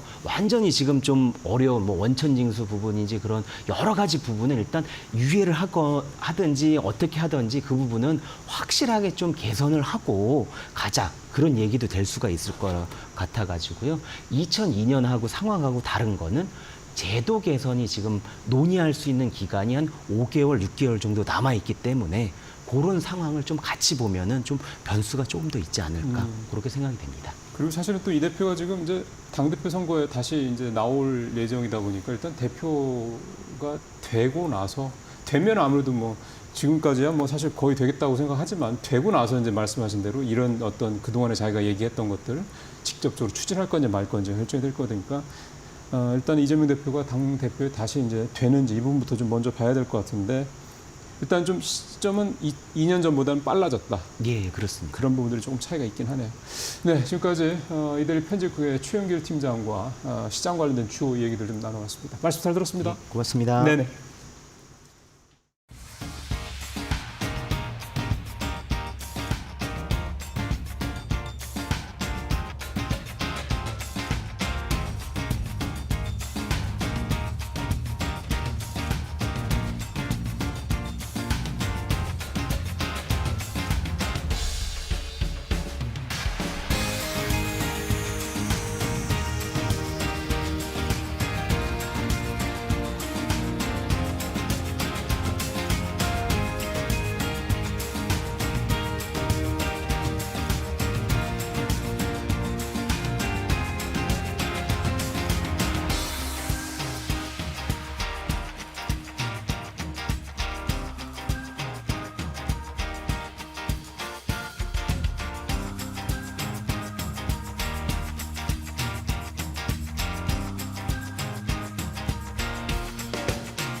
안녕하세요. 매드토크 신일섭입니다. 오늘의 주제는 HD 현대미포 PC선 수주 랠리 피트 조선업 부활의 선봉장입니다. 자, 물론 다른 뭐 반도체나 아니면은 뭐 지금 여러 가지 바이오나 이런 것들이 뜨거워요. 뜨거워서 이제 이게 주인공으로 나서지 못하지만 조선주 중에 이제 현대미포가 굉장히 좋습니다. 지금 신조선가 새롭게 만드는 베이 가격이 오르고 있어요. 중국 신조선가 가격도 오르고 있고요. 그리고 이제 해운지수도 좋죠. 조선과 해운지수가 다 좋습니다. 다음으로 가보시면은 예, 벌커 운임지수 BDI 여기도 지금 쌍바닥, 쓰리바닥이라고 할 수 있겠죠. 원바닥, 투바닥, 쓰리바닥 찍고 오르고 있고 이거 컨테이너 운임지수도 원바닥, 투바닥 찍고 오르고 있습니다. 그러니까 뚜껑이 없는 배의 가격도 오르고 있고요. 우리 컨테이너 박스 싣고 다니는 배 가격도 오르고 있죠. 운임이 이렇게 오르면 그렇죠? 벌크선이나 컨테이너선을 빨리 만들어 가지고 돈을 벌고 싶겠죠. 그래서 발주가 일어납니다. 그래서 이쪽도 해운 쪽도 좋고 신조선가도 좋고 다 좋다. 그리고 다음으로 가겠습니다. 자, 철강사 가격은 애매모호하게 되고 있죠. 이렇게 되면은 철강 회사랑 협상 관계에서 약간 유리한 국면을, 원래 이게 밀당이거든요. 철강 회사와 조선 회사가 밀당, 자동차 회사와 철강 회사도 밀당. 근데 밀당을 하는데 결국 뭔가 근거가 있어야 될 거 아니에요? 이게 높으면 밀당을 할 때 밀 수가 없어요. 땡기는 건가? 하여튼 밀당하는데 우위에 있으려면 뭐가 있어야 됩니다. 근데 지금 철강석 가격이 애매모호하기 때문에 철강 회사에서 주장을 하기가 어렵겠죠. 이게 높으면은 야 우리 힘들어, 우리 옛날에 많이 봐줬잖아, 이번에 올려야 돼 이러는데 우길 수가 없어요. 그래서 자 이거는 애매모호해서 좋다, 그렇죠? 조선 회사 입장에서 좋겠죠. 자 이렇게 되어 있습니다. 자 그러면 이제 세부적으로 이 현대미포의 본사는 보통 이게 다 울산에 모여 있거든요. 울산광역시 동구 방어진 순환도로 100 여기에 있습니다. 네, 이게 가까이서 확대를 해서 화질이 별로 좋지 않지만 어쨌든 이렇게 해안가를 따라서 이렇게 있죠. 여기 보시면은 건조하고 있는 배들이 있고요. 이 전체를 야드라고 부릅니다. 자 본사가 있고, 자 공장들은 어디 있을까요?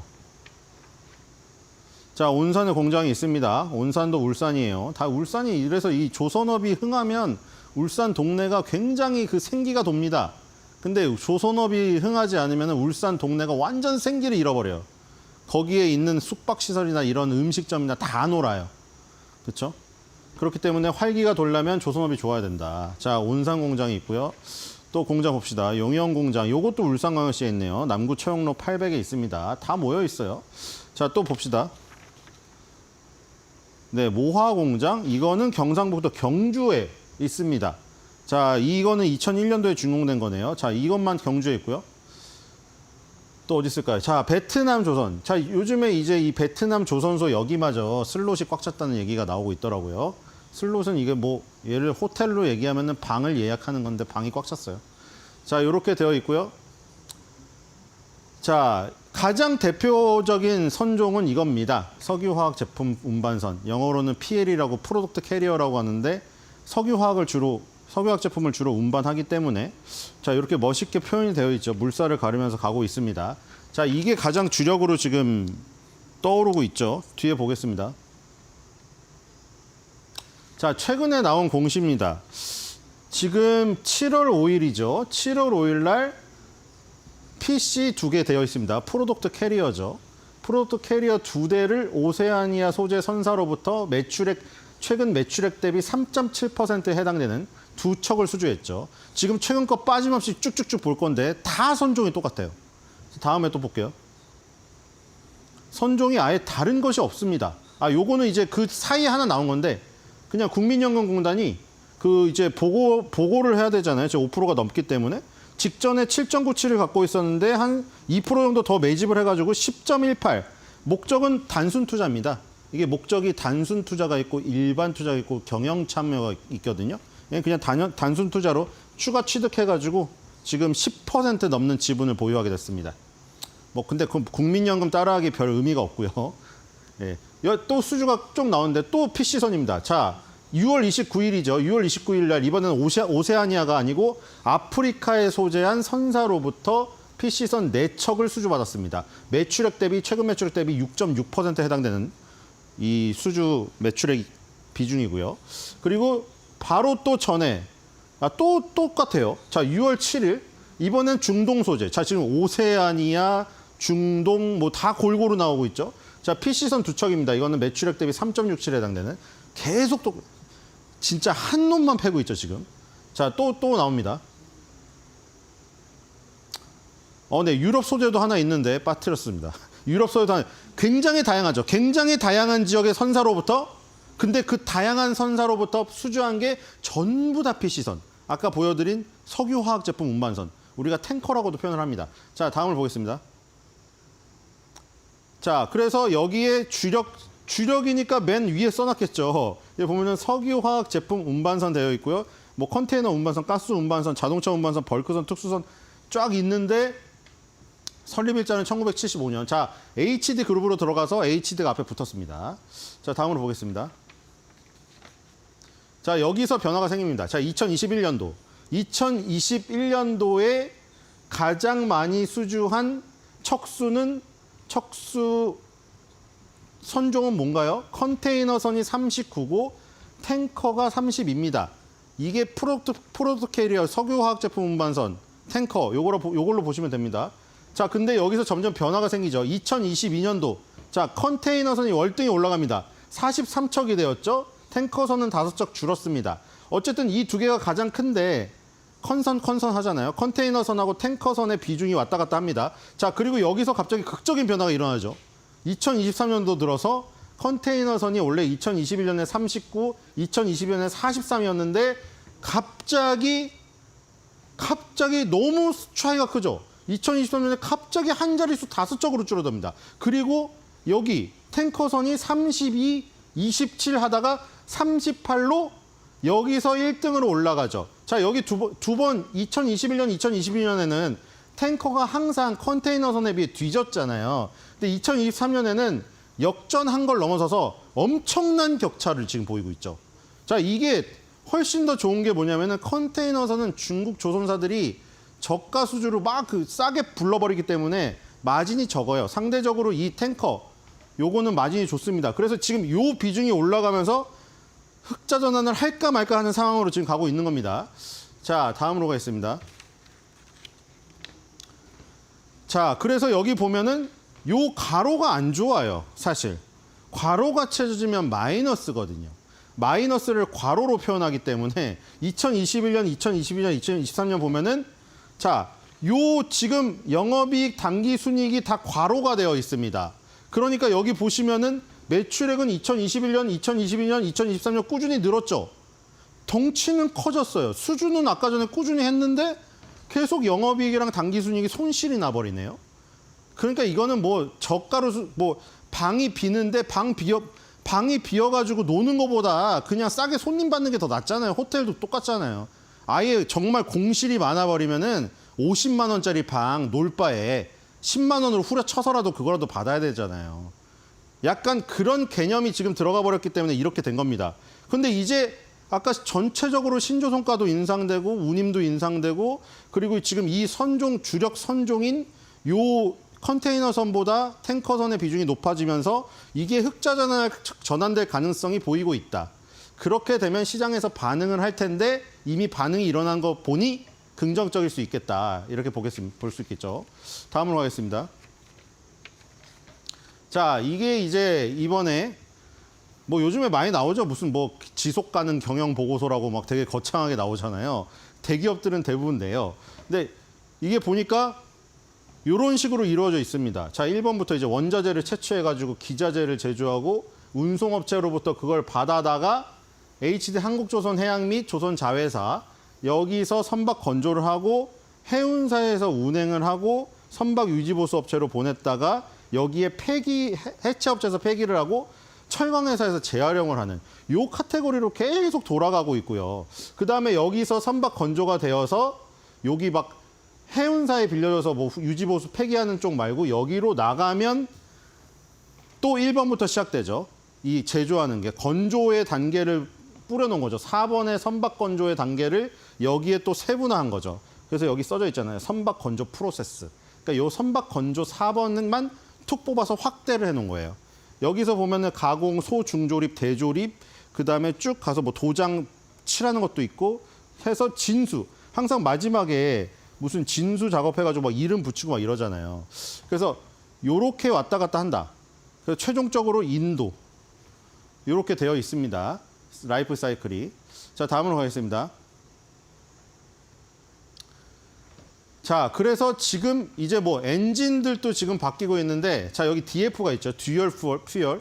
이게 왜 있냐면은 이제 국제 해사기구에서 자꾸 뭐 막 이산화탄소고 뭐고 줄이라고 하니까 이중 연료 엔진을 쓰는데 이게 굉장히 고난이도 기술이거든요. 하나로 가는 것보다 예를 들어서 그럼 자동차로 그냥 그런 건 없지만 자동차로 예를 들어봐요. 휘발유랑 경유가 완전 다른데 휘발유, 경유를 두 가지 쓸 수 있는 차가 탄생된다고 쳐봐요. 그 기술이 얼마나 어렵겠어요. 이게 LNG 듀얼 퓨어, 이게 원래 쓰는 거는 벙커 CU 같은 지저분한 기름이잖아요. 더럽게 황을 많이 뿜어내는 겁니다. 근데 이제 LNG라던가 메탄올이라던가 그거를 같이 쓸 수 있는 거죠. 예를 들어서 먼 바다에 갔을 때는 좀 더러운 거 뿜어내다가 그 다른 나라 연안 갔을 때 거의 뿜어내면 쫓겨날 거 아니에요.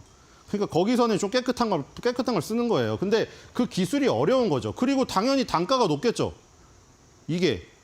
근데 여기서 알아야 될 거는 이게 꼭 LNG 운반선이 아니라는 거. 뭐냐면 이건 연료를 얘기하는 겁니다. 그러니까 무슨 연료를 쓰는 것은 연료 추진이에요.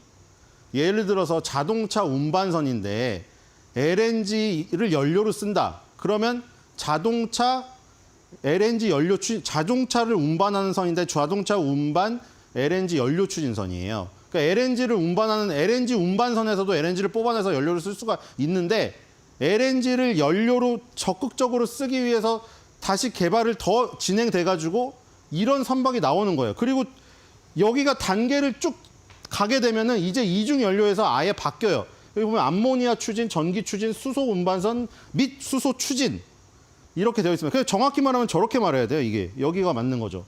수소 운반선이 전기 추진일 수도 있고 암모니아 추진일 수도 있는 거죠. 근데 수소 운반선을 수소를 연료로 쓴다 100%. 그럼 수소 운반선 및 수소 추진 선박이 되겠죠. 추진이란 게 연료를 그걸 쓴다는 거예요. 그래서 어쨌든 간에 이런 지금 선박들 여기서 이제 우리가 저기를 할 수가 있는 거죠. 똑같은 선박을 만약에 중국이랑 같이 만든다고 하더라도 이런 이중연료 엔진이라던가 아니면은 저런 새로운 황을 덜 뿜어내는 저런 연료를 바꿔가지고 추진 선박을 만든다. 그럼 훨씬 부가가치가 높습니다. 그래서 이런 기술들 때문에 우리나라가 만약에 계속해서 부르는 것을 그대로 값을 받을 수가 있다고 하면은 굉장히 좋은 상황이겠죠. 현대미포도 그래서 지금 영업이익이 흑자 전환을 할 가능성이 보이기 때문에 긍정적이다. 이렇게 볼 수가 있겠습니다. 자, 요게 마지막인가요? 네, 그래서 HD 현대미포 요게 지금 주기가 가장 짧습니다. 보통 작은 배를 만들기 때문인데 지금 같은 경우에는 빨리빨리 대응할 수가 있겠죠. 그리고 당연히 주가의 사이클 상으로도 얘가 먼저 움직일 수가 있어요. 그래서 이런 것들이 먼저 움직이는 흐름을 보면은 다른 대형사들의 주가 흐름을 뭐 예측해 볼 수 있다. 그래서 오늘 한 주 매도평은 작은 곱추가 맵다 매워.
네, 오늘 조선주 얘기 해보겠습니다. 신영증권 엄경화 연구위원과 함께하도록 하겠습니다. 안녕하세요. 안녕하세요. 네, 2달여 전에 뵀는데요. 그동안 뭐 업황이 크게 달라지진 않았을 것 같습니다만 지난주에 제가 이제 봤을 때 그때 저선주 자체뿐만이 아니라 자본시장에 좀 큰 것들을 좀 주목을 해보자, 같이 연동을 해보자 이렇게 말씀을 해주셨거든요. 그런 측면에서 한번 살펴주시겠어요? 저희가 굳이 그 말씀을 드렸던 거는 이제 업황 자체는 상당히 괜찮은 상황인데 워낙 경기 민감주라는 저희 이게 생각이 있으니까 이제 만약에 자본시장에서 조금 이런 위험자산 투자하는 여력이 좀 없다라고 한다면 좀 네. 흔들리지 않을까 싶은 상황이었었고요. 일단 매크로 지표인 유가와 환율만 보면 조선업체에게 유리한 방향으로 2분기에도 계속 유지가 된 상황입니다. 저희가 원달러 환율을 이제 회사들이 차려놓은 그 계획치가 있는데 그보다 높은 상황에서 1,300원대 후반을 계속 유지를 해왔고요. 네. 그리고 적당히 높은 유가를 유지를 하면 저희가 이제 해양 플랜트나 아니면 이제 오일 탱커와 같은 발주가 나오는데 크게 무리가 없기 때문에 이제 그런 부분도 지속됐다라고 보시면 될 것 같고 이제 저희가 지금 주변에 있는 환경 중에서 제일 유념해서 보시는 것들이 아무래도 이제 전쟁일 텐데 네. 전쟁은 그 사이에 이제 뭐 휴전을 한다 안 한다 요거를 좀 반복을 하면서 조선업체의 전방산업체인 해운시장에는 조금 혼선을 준 건 사실이지만 해운사들이 그걸로 인해서 조선업체들한테 뭔가 발주해 놓은 거를 뭐 크게 처리를 바꾼다거나 할 정도로 큰 변화가 있지는 않았습니다. 네. 일단 유가나 환율 같은 경우에는 조선업체들의 유리한 방향으로 2분기에도 전개가 됐다라는 말씀을 주셨고요. 2분기 실적 시즌이지 않습니까? 그래서 이제 조선주들 긍정적인 전망 나오는 것들이 많아요. 어떻게 보시는지 일단 이 조선주 순환 관련해서 딱 한마디 해주신다면요. 저희가 1분기에 이제 예상치 못하게 조금 빨리 대형사들이 조기에 턴어라운드를 하는 게 이슈였었는데요. 이번 2분기에도 이제 추가적으로 조선업체들이 실적이 좋아지는 국면을 보일 수 있을 만한 상황입니다. 저희가 21년을 이제 수주로 인한 조선주 상승이었다라고 기억을 한다면 올해는 이제 실적에 의한 상승세를 볼 수 있는 부분인데 2분기 실적 시즌이 이제 그 실적 장세의 시작을 알리는 신호탄이 되지 않을까라고 봅니다. 그러니까 올해는 수주 플러스 실적이 둘 다 받침되는 거죠. 지금은 그렇다고 봐야 되겠죠. 그런 상황이라고 보면 되는 겁니까? 알겠습니다. 그러면 뭐 이런 상황이면 섹터 밸류 자체도 아무래도 조금 좋아질 수 있는. 저희가 이제 보통 PBR 밸류에이션을 많이 하는 섹터이기 때문에 ROE가 높아진다라고 한다면 당연히 배수를 좀 높여주자라는 네. 그런 움직임이 나오지 않을까 싶습니다. 원연아 이제 실적 장세를 좀 기대해 볼 수 있는 그러한 발언을 제가 좀 들어봤는데요. 그러면 일단 수주 부분도 짚고 가겠습니다. 현재 대표 업체들 수주 상황은 뭐 호호죠? 상반기를 결산한 기준으로 저희가 이제 HD 현대그룹 같은 경우는 네. 올해의 목표치를 거의 다 채운 상황이고요. 하나오션은 작년 1년 동안 수주했던 물량보다 올해 상반기에 수주한 물량이 더 많은 상황입니다. 그리고 삼성중공업도 일단 작년 상반기 대비해서 올해 상반기가 더 수주를 많이 한 상황인데 지금 사이닝 세리머니만 하지 않은 그 물량을 만약에 조금 합친다라고 한다면 이미 반년 동안 한 목표치의 70% 정도는 채웠다라는 얘기를 할 수 있을 만큼의 이제 수주 성과가 좋았다라고 보시면 될 것 같습니다. 위원님 사이닝 세리머니 뭐예요? 저희 딱 도장 찍고 공시하는 거죠. 수주했습니다라고. 네. 예, 알겠습니다. 그러니까 LG 현대그룹 같은 경우는 올해 수주 목표 거의 달성을 했고 하나오션 역시나 작년 연간 수주 금액을 올 상반기 수주로 뛰어넘은 수준으로 나오고 있다. 삼성중공업도 역시나 작년 상반기 대비 수주가 많은 편이다라고 말씀을 해주셨습니다. 그런데 그 조선 얘기하다 보면 인력 얘기 같이 나오는데요.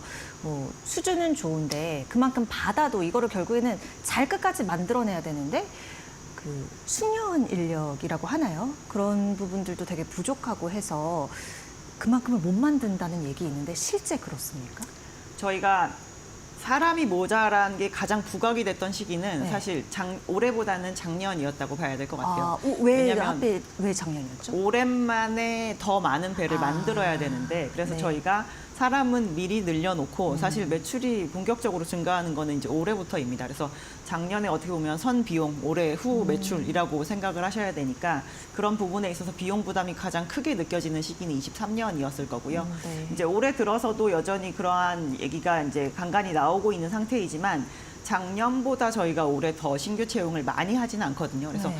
작년에 채용한 인원들이 어느 정도 숙련도가 좀 올라와서 이제 투입이 되고 있는 상황이고 유일하게 지금 월별 매출을 공시를 하고 있는 HD 현대그룹의 그 월 매출을 좀 이렇게 트래킹을 해보면 네. 이제 목표한 수준의 매출이 잘 나오고 있는 상황이기 때문에 공정 차질은 조금 적지 않나라고 생각을 할 수가 있는데 최근에 보면 이제 수주 인도일을 좀 변경을 하는 공시를 하나오션이 한 바가 있습니다. 네. 그래서 그러한 물량에 대해서 이제 인도일을 변경을 했다라는 건 어쨌든 원래 인도하려고 했던 일자를 못 맞춘다라는 것이기 때문에 약간의 차질이 있는 것은 좀 사실이다라고 봐야 될 것 같습니다. 네.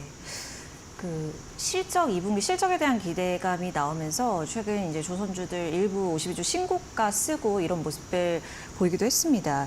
일단 근데 이렇게 올라도요. 아주 속보의 조정이라도 투자자들은 민감하게 반응을 할 수밖에 없거든요. 그래서 이 시점에서 조선주 투자 관점 어떻게 잡고 가야 되는지 이 부분 좀 구하고 싶어요. 만약에 지금까지 조선 투자 안 하신 분들한테는 저희는 하지 마시라고 말씀드립니다. 지금까지 네. 없으면요. 뭐 지금까지 없으신 분들이라고 한다면 다시 사실 수 있을 만한 기회가 저희는 올 거라고 생각을 하고 있고요. 이제 원래 저희가 예상을 했던 이 실적의 분수령은 사실 올해 3분기입니다. 그래서 실질적으로 발표가 이루어지는 시점은 그게 이제 11월 이렇게 되겠죠. 네. 근데 이 3분기 실적이 좋아지는 이유 중에 하나는 투입돼서 인도되는 배들의 단가가 이렇게 확 올라가는 시기이기 때문입니다. 네. 저희가 대형 조선 업체들은 21년에 수주한 것을 보통 적자 호선이라고 많이 얘기를 하고 중형 사이즈의 선박들은 22년까지 수주한 것을 적자 호선이라고 얘기를 하는데 내년 선표에는 사실 이 물량들이 거의 남아있지 않고 내년에 인도할 배들은 올해 하반기 정도부터 매출로 인식이 되게 됩니다. 그래서 단가가 이제 확실히 올라가는 시점을 올해 3분기라고 봐야 되는데 이제 실적에 대해서 저희가 이제 당연히 ROE가 올라가면 PBR도 좋게 봐야 되지 않겠어요라고 아까 말씀을 드렸지만 지금 턴어라운드 해서 영업이익률 1, 2% 정도 나오거든요. 네. 근데 이보다 좀 더 나와야지 지금 주고 있는 눈높이보다 확 레벨업해서 주자라는 얘기를 할 수 있을 만한 부분이기 때문에 하반기 실적과 내년의 실적이 섞여야 저희가 그 눈높이가 좀 올라가지 않을까 싶습니다.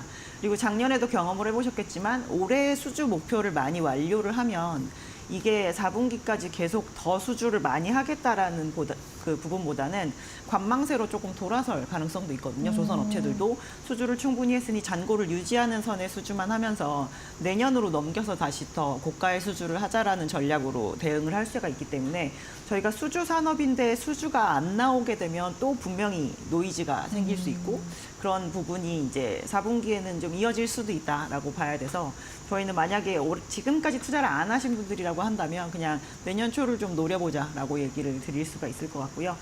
들고 계신 분들은 어닝 시즌을 잘 즐기십시오.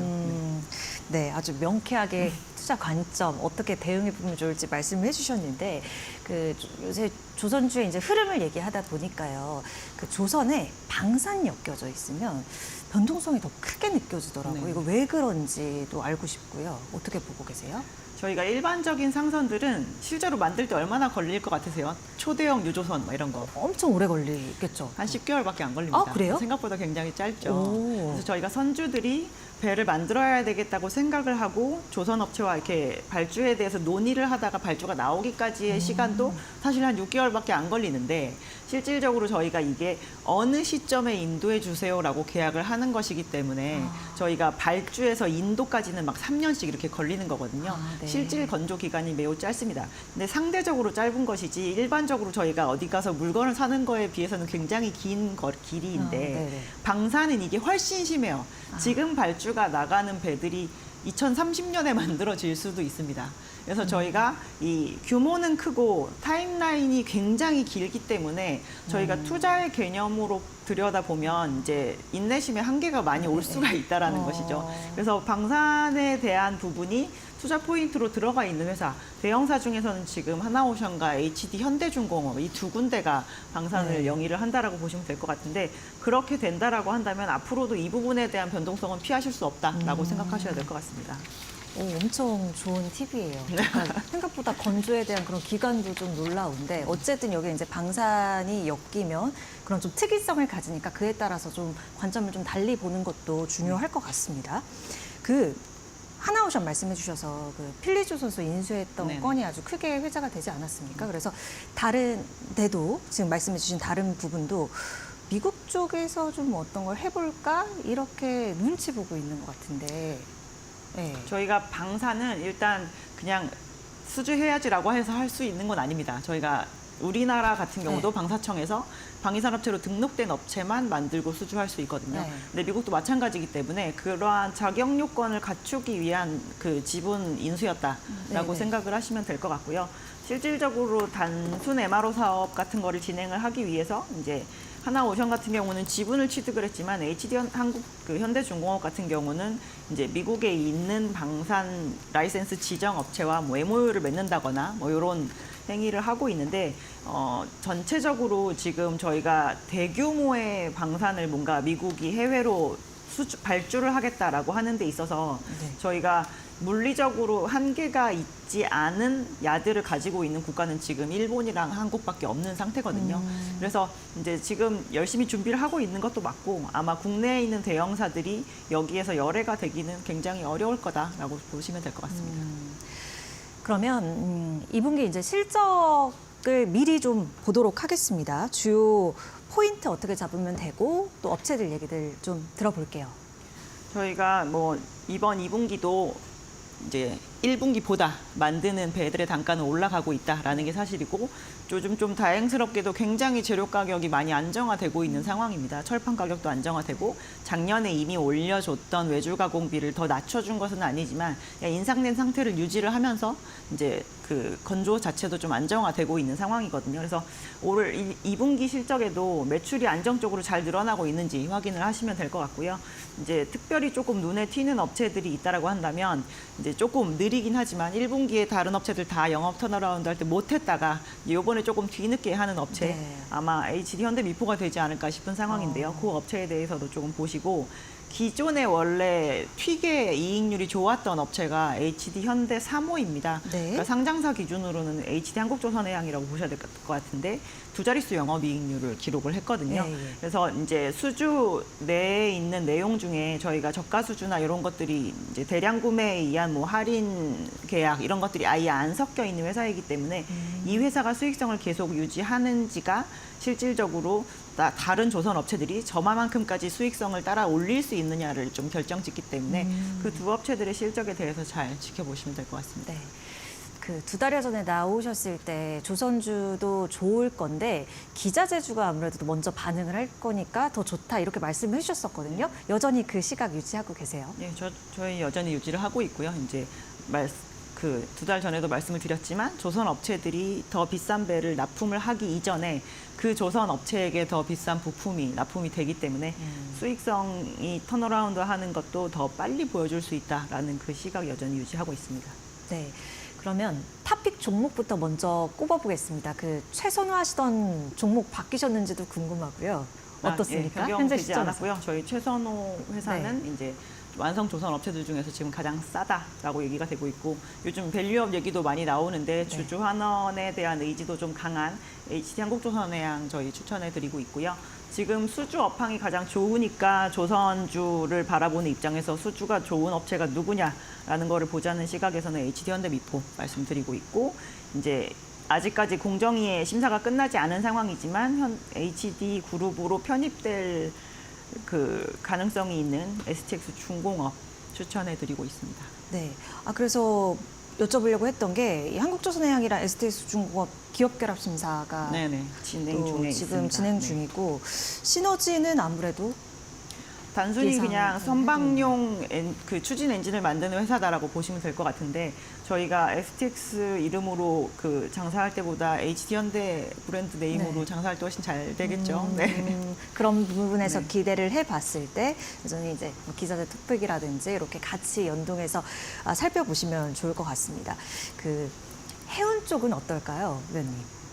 저희는 해운 쪽은 그렇게 좀 긍정적으로 보는 편은 아니고요. 네. 지금 이제 뭐 최근에 이제 SCFI라고 하는 상하이발 컨테이너 운임 지수가 13주 연속 올랐다라고 얘기를 하고 있는 상황이지만 운임이 저희가 오를 때 수요가 좋아서 오르느냐 아니면은 이게 뭔가 그 이벤트로 인해서 오르느냐인데 저희는 지금은 계절성이라고 생각을 하고 있습니다. 그리고 어떻게 보면 지금이 최고 성수기이기 때문에 이제 업체들끼리 약간 담합도 섞여 있다라고 판단을 하고 있거든요. 그래서 월별로 뭐 미국에 수입되는 컨테이너 물동량을 보면 5월달 기준으로는 벌써 마이너스를 좀 기록을 하고 있는 네. 상황인지라 올해 배가 굉장히 많이 들어오게 되는데 그 배가 들어오는 것 대비해서 수요가 늘어나는 폭이 적으면 배들도 어쨌든 꽉 차서 가지 않고 탑재율이 굉장히 낮아지게 되거든요. 네. 저희가 탑재율이 많이 낮아지게 되면 지금 현재 유지하고 있는 해운사들의 공조는 굉장히 금방 깨질 수 있습니다.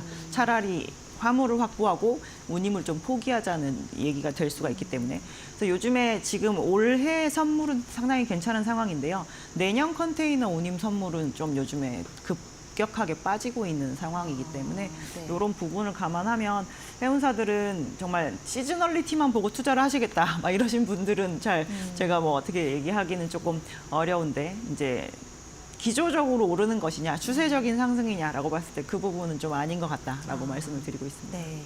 그리고 제가 이거 지난번에도 한번 여쭤봤던 것 같은데 그 미국 그 중국 조선업 관련해서 네네.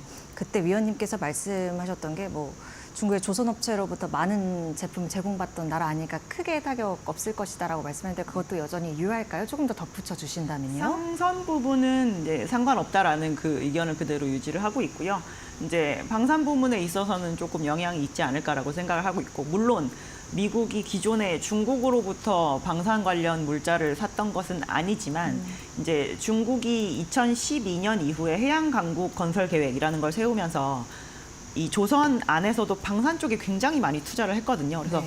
대형 방산품을 만들어낼 수 있는 그 능력치가 굉장히 많이 올라왔는데 그거에 대응해서 국방력을 키워야 되는 상황이 되다 보니 이제 미국이 자체적으로 할 수 없는 역량인 거를 이제 아까 말씀드렸다시피 일본이나 한국으로 조금 손을 빌려서 이제 그 부분을 채워야 되지 않을까라고 움직이기 시작했기 때문에 그 영향은 있을 수 있다라고 생각하고 있습니다. 네, 알겠습니다.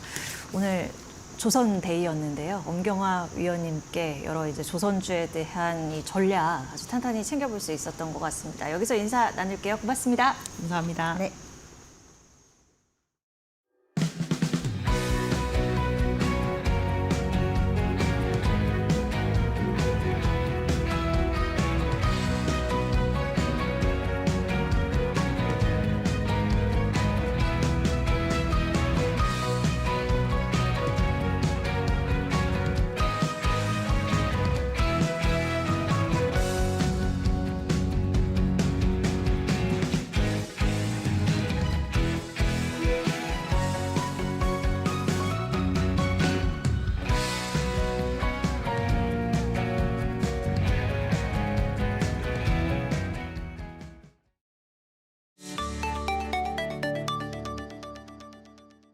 네, 오늘 우리 시장을 움직이고 있는 이슈 함께 확인해보는 마켓 무버 시간입니다.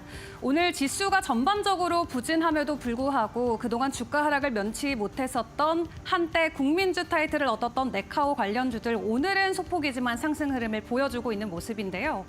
지난 3개월 동안 네카오의 시가총액 감소액이 1위와 2위를 차지하면서 불명예 타이틀을 안기도 했습니다.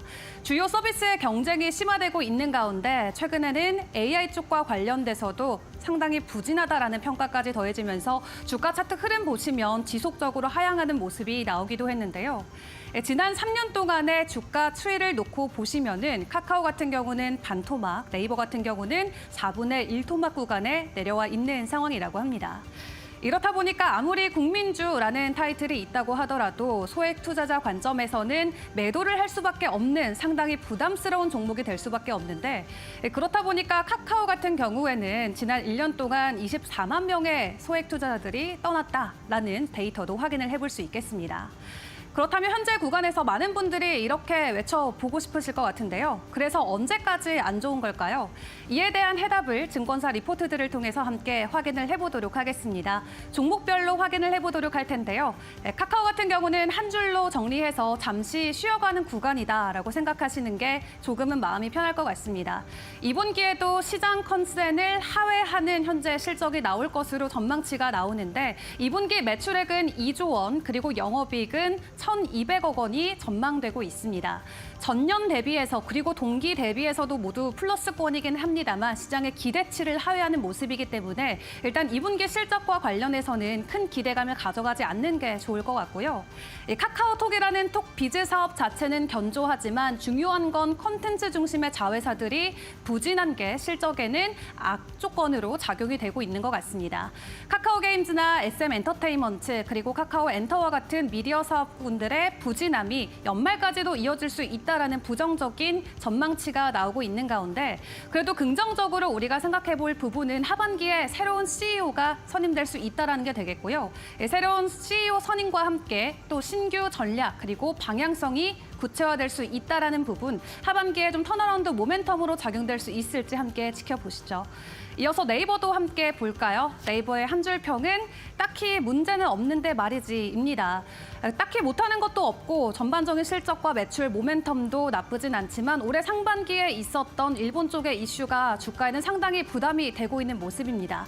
먼저 실적부터 확인을 해보면 카카오와 상당히 유사한 모습을 보여주고 있죠. 매출액 같은 경우는 2조 원대 그리고 영업이익은 4천억 원 전망이 되고 있는데 전년 대비해서의 수치를 확인했을 때는 카카오와 동일한 모습을 보이고 있고요. 또 카카오와 동일하게 컨센서스 시장의 기대치를 하회할 것으로 현재 예상이 되고 있습니다. 그럼에도 그 안에서 긍정적인 부분은 계절적 비수기임에도 불구하고 클라우드의 매출이 26%가 증가됐다라는 부분이 될 것 같고요. 또 그 반대로는 현재 네이버 쇼핑 쪽에서의 거래액이 급격하게 감소되고 있는 부분은 실적에 부담이 될 수 있겠습니다. 최근 중국의 저가형 브랜드들이 한국으로 강하게 들어오고 있는 가운데 네이버 쇼핑이 직격탄을 맞고 있는 모습을 보여주고 있는데 그래도 올 여름에 네이버가 그나마 웃을 수 있었던 것은 웹툰이라는 모멘텀이 될 텐데 일회성 비용으로 우리가 생각을 해야 되기 때문에 이 부분을 제외하면 올 하반기까지의 네이버 또 또렷한 모멘텀이 없을 수도 있다라는 부분은 리스크로 생각을 해보시면 좋을 것 같습니다. 다시 언제 한번 웃게 될 수 있을지 국민주 네카오의 흐름도 계속해서 확인을 해보시죠.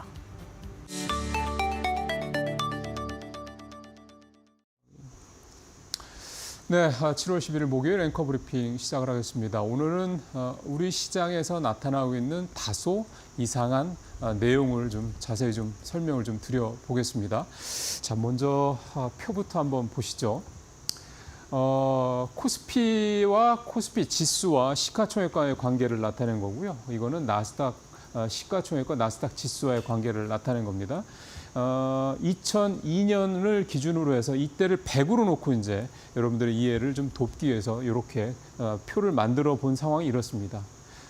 이 그래프를 조금 설명을 드리면 2002년 이후니까 22년 됐죠. 22년 동안 코스피 지수, 코스피의 시가총액은 783 지수가 그러니까 8배 가까이 올랐다는 얘기가 되는 거죠. 반면에 이 빨간색 그래프인 코스피 지수는 371이니까 4배가 채 못 오른 겁니다. 그러니까 22년 동안 코스피의 시가총액이 8배 가까이 오르는 동안 지수는 4배도 채 못 올랐다. 그러니까 2배 가까이 괴리가 좀 벌어져 있다. 이렇게 이제 이해를 하시면 되는 거고요. 그럼 반면에 나스닥을 한번 보시죠.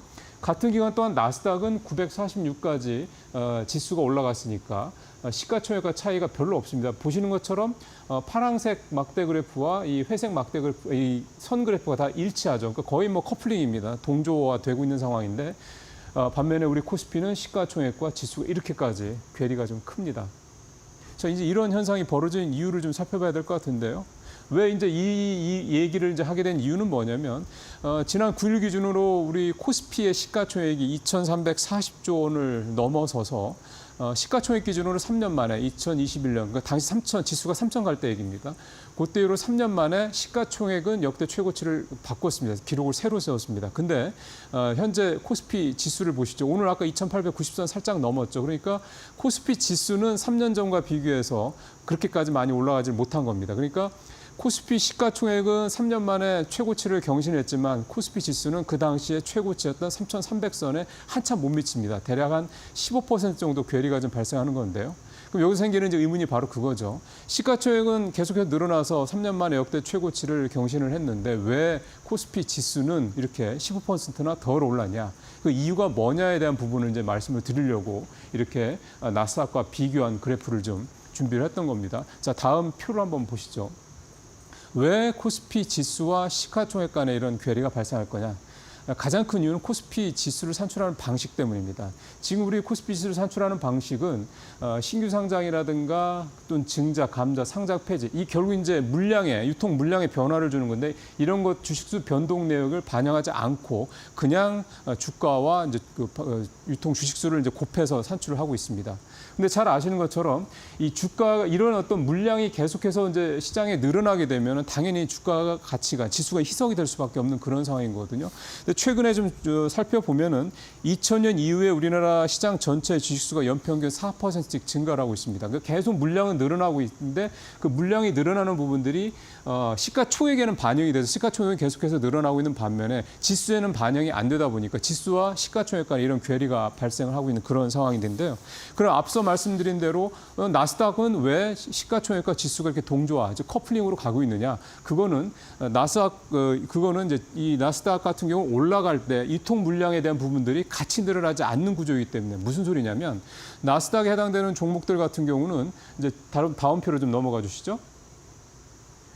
신규 상장도 계속 벌어지고 주가도 계속 오르면 불구하고 그래서 시가총액도 올라가고 지수도 올라가는데 나스닥 같은 경우는 나스닥에 들어가는 종목들이 상장된 종목들이 유통 주식수를 계속 줄이는 작업들을 하고 있습니다. 어떤 식으로 하냐면 자사주를 매입을 해서 소각하는 이런 방식으로 계속해서 하고 있는 거거든요. 그러니까 주주환원 정책을 적극적으로 펼치기 때문에 나스닥 같은 경우는 시총과 지수와 같이 가는 유통 물량이 계속 늘어나는 부분들을 관리를 하고 있다 이렇게 말씀을 드리는 거죠. 그러니까 다시 말씀드려서 정리를 하면 코스피 같은 경우는 유통 물량이 늘어나는 부분들이 그대로 다 반영이 되다 보니까 계속 시가총액이 올라도 지수는 따로 가는 건데 나스닥 같은 경우는 계속 유통 물량을 관리를 하다 보니 유통 물량이 줄어들다 보니 관리가 되다 보니 이렇게 지수와 시가총액이 동조화가 되고 있다 이렇게 좀 보실 수가 있는 겁니다.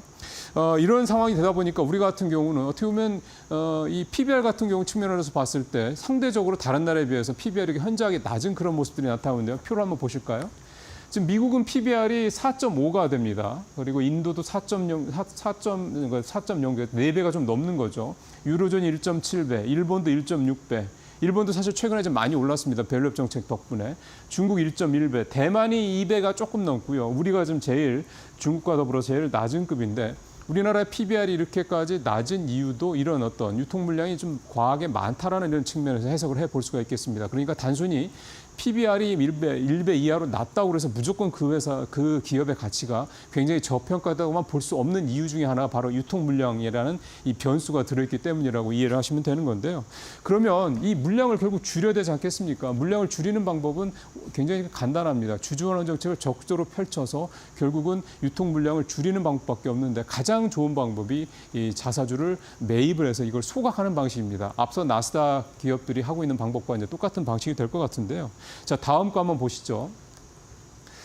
사실은 이제 올 초부터 정부의 밸류업 정책이 적극적으로 추진이 되고 여러 가지 이제 얘기들이 분위기가 좀 바뀌면서 우리 기업들의 주주환원 정책도 분명히 작년과 달리 변화가 좀 나타나고 있습니다. 특히 자사주 소각 같은 경우는 작년 같은 경우는 2조 4천억 정도밖에 자사주 소각이 있지 않았는데 올해는 벌써 7조 원이 되고 있으니 거의 2배 넘게 3배 가까이 지금 자사주 소각이 좀 늘고 있고요. 현금 배당도 작년에 32.9조 했던 게 올해는 34조 2천억까지 늘어났으니까 좀 늘고 있습니다. 근데 사실 이제 이렇게만 놓고 보면 우리가 주주환원 정책이 많이 좋아지고 있구나 이렇게 생각이 들 수가 있는데 다른 나라와 비교를 해봐야지 우리나라가 이렇게 하고 있는 게 수준이 어느 정도인지를 좀 평가할 수 있는 거죠.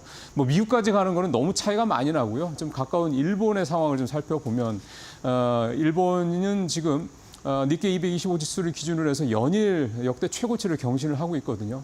이렇게 일본 니케이 지수가 강한 상승 흐름을 이어가고 있는 그 배경에 역시 일본 정부가 2020년대 이어서 적극적으로 추진하고 있는 이 밸류업 정책의 효과가 나타나고 있다 이렇게 보는 건데 참고로 지난해 일본 상장사들의 주주환원 총액 즉 자사주 매입과 소각 그다음에 이 현금 배당을 통한 이 주주환원 총액이 우리 돈으로 233조 원에 달했습니다. 그러니까 작년 기준입니다. 올해는 더 늘어날 수 있겠죠. 그럼 보면은 우리 같은 경우는 자사주 소각, 매입, 그다음에 이 현금 배당 합쳐서 한 현재 요것만 보더라도 40조 정도 수준이니까 자사주 매입까지 합하면 더 되긴 하겠습니다만 일본의 작년 한 해 연간 주주환원 총액과 비교하면 아주 현저하게 낮습니다. 그러니까 결국은 우리가 앞으로 가야 될 길이 밸류업을 위해서는 어떤 방법인가라는 것들을 이 표를 보더라도 충분히 좀 이해할 수가 있는 건데요. 일본이 한 3, 4년 걸린 거죠. 결국 우리도 올해 당장 아마 충분한 어떤 그런 주주환원 정책에 대한 효과를 시장에서 보지는 못할 수 있겠습니다만 올해 일단 물꼬를 트고 이런 방식의 어떤 정책들을 계속해서 펼쳐나가고 기업들이 적극적인 주주환원 정책에 동조를 한다면 결국 언젠가 2, 3년 뒤에는 우리 시장도 일본 증시처럼 이렇게 충분한 밸류업의 효과를 볼 수 있지 않겠냐 그런 기대를 해봅니다. 앵커 브리핑 마치겠습니다.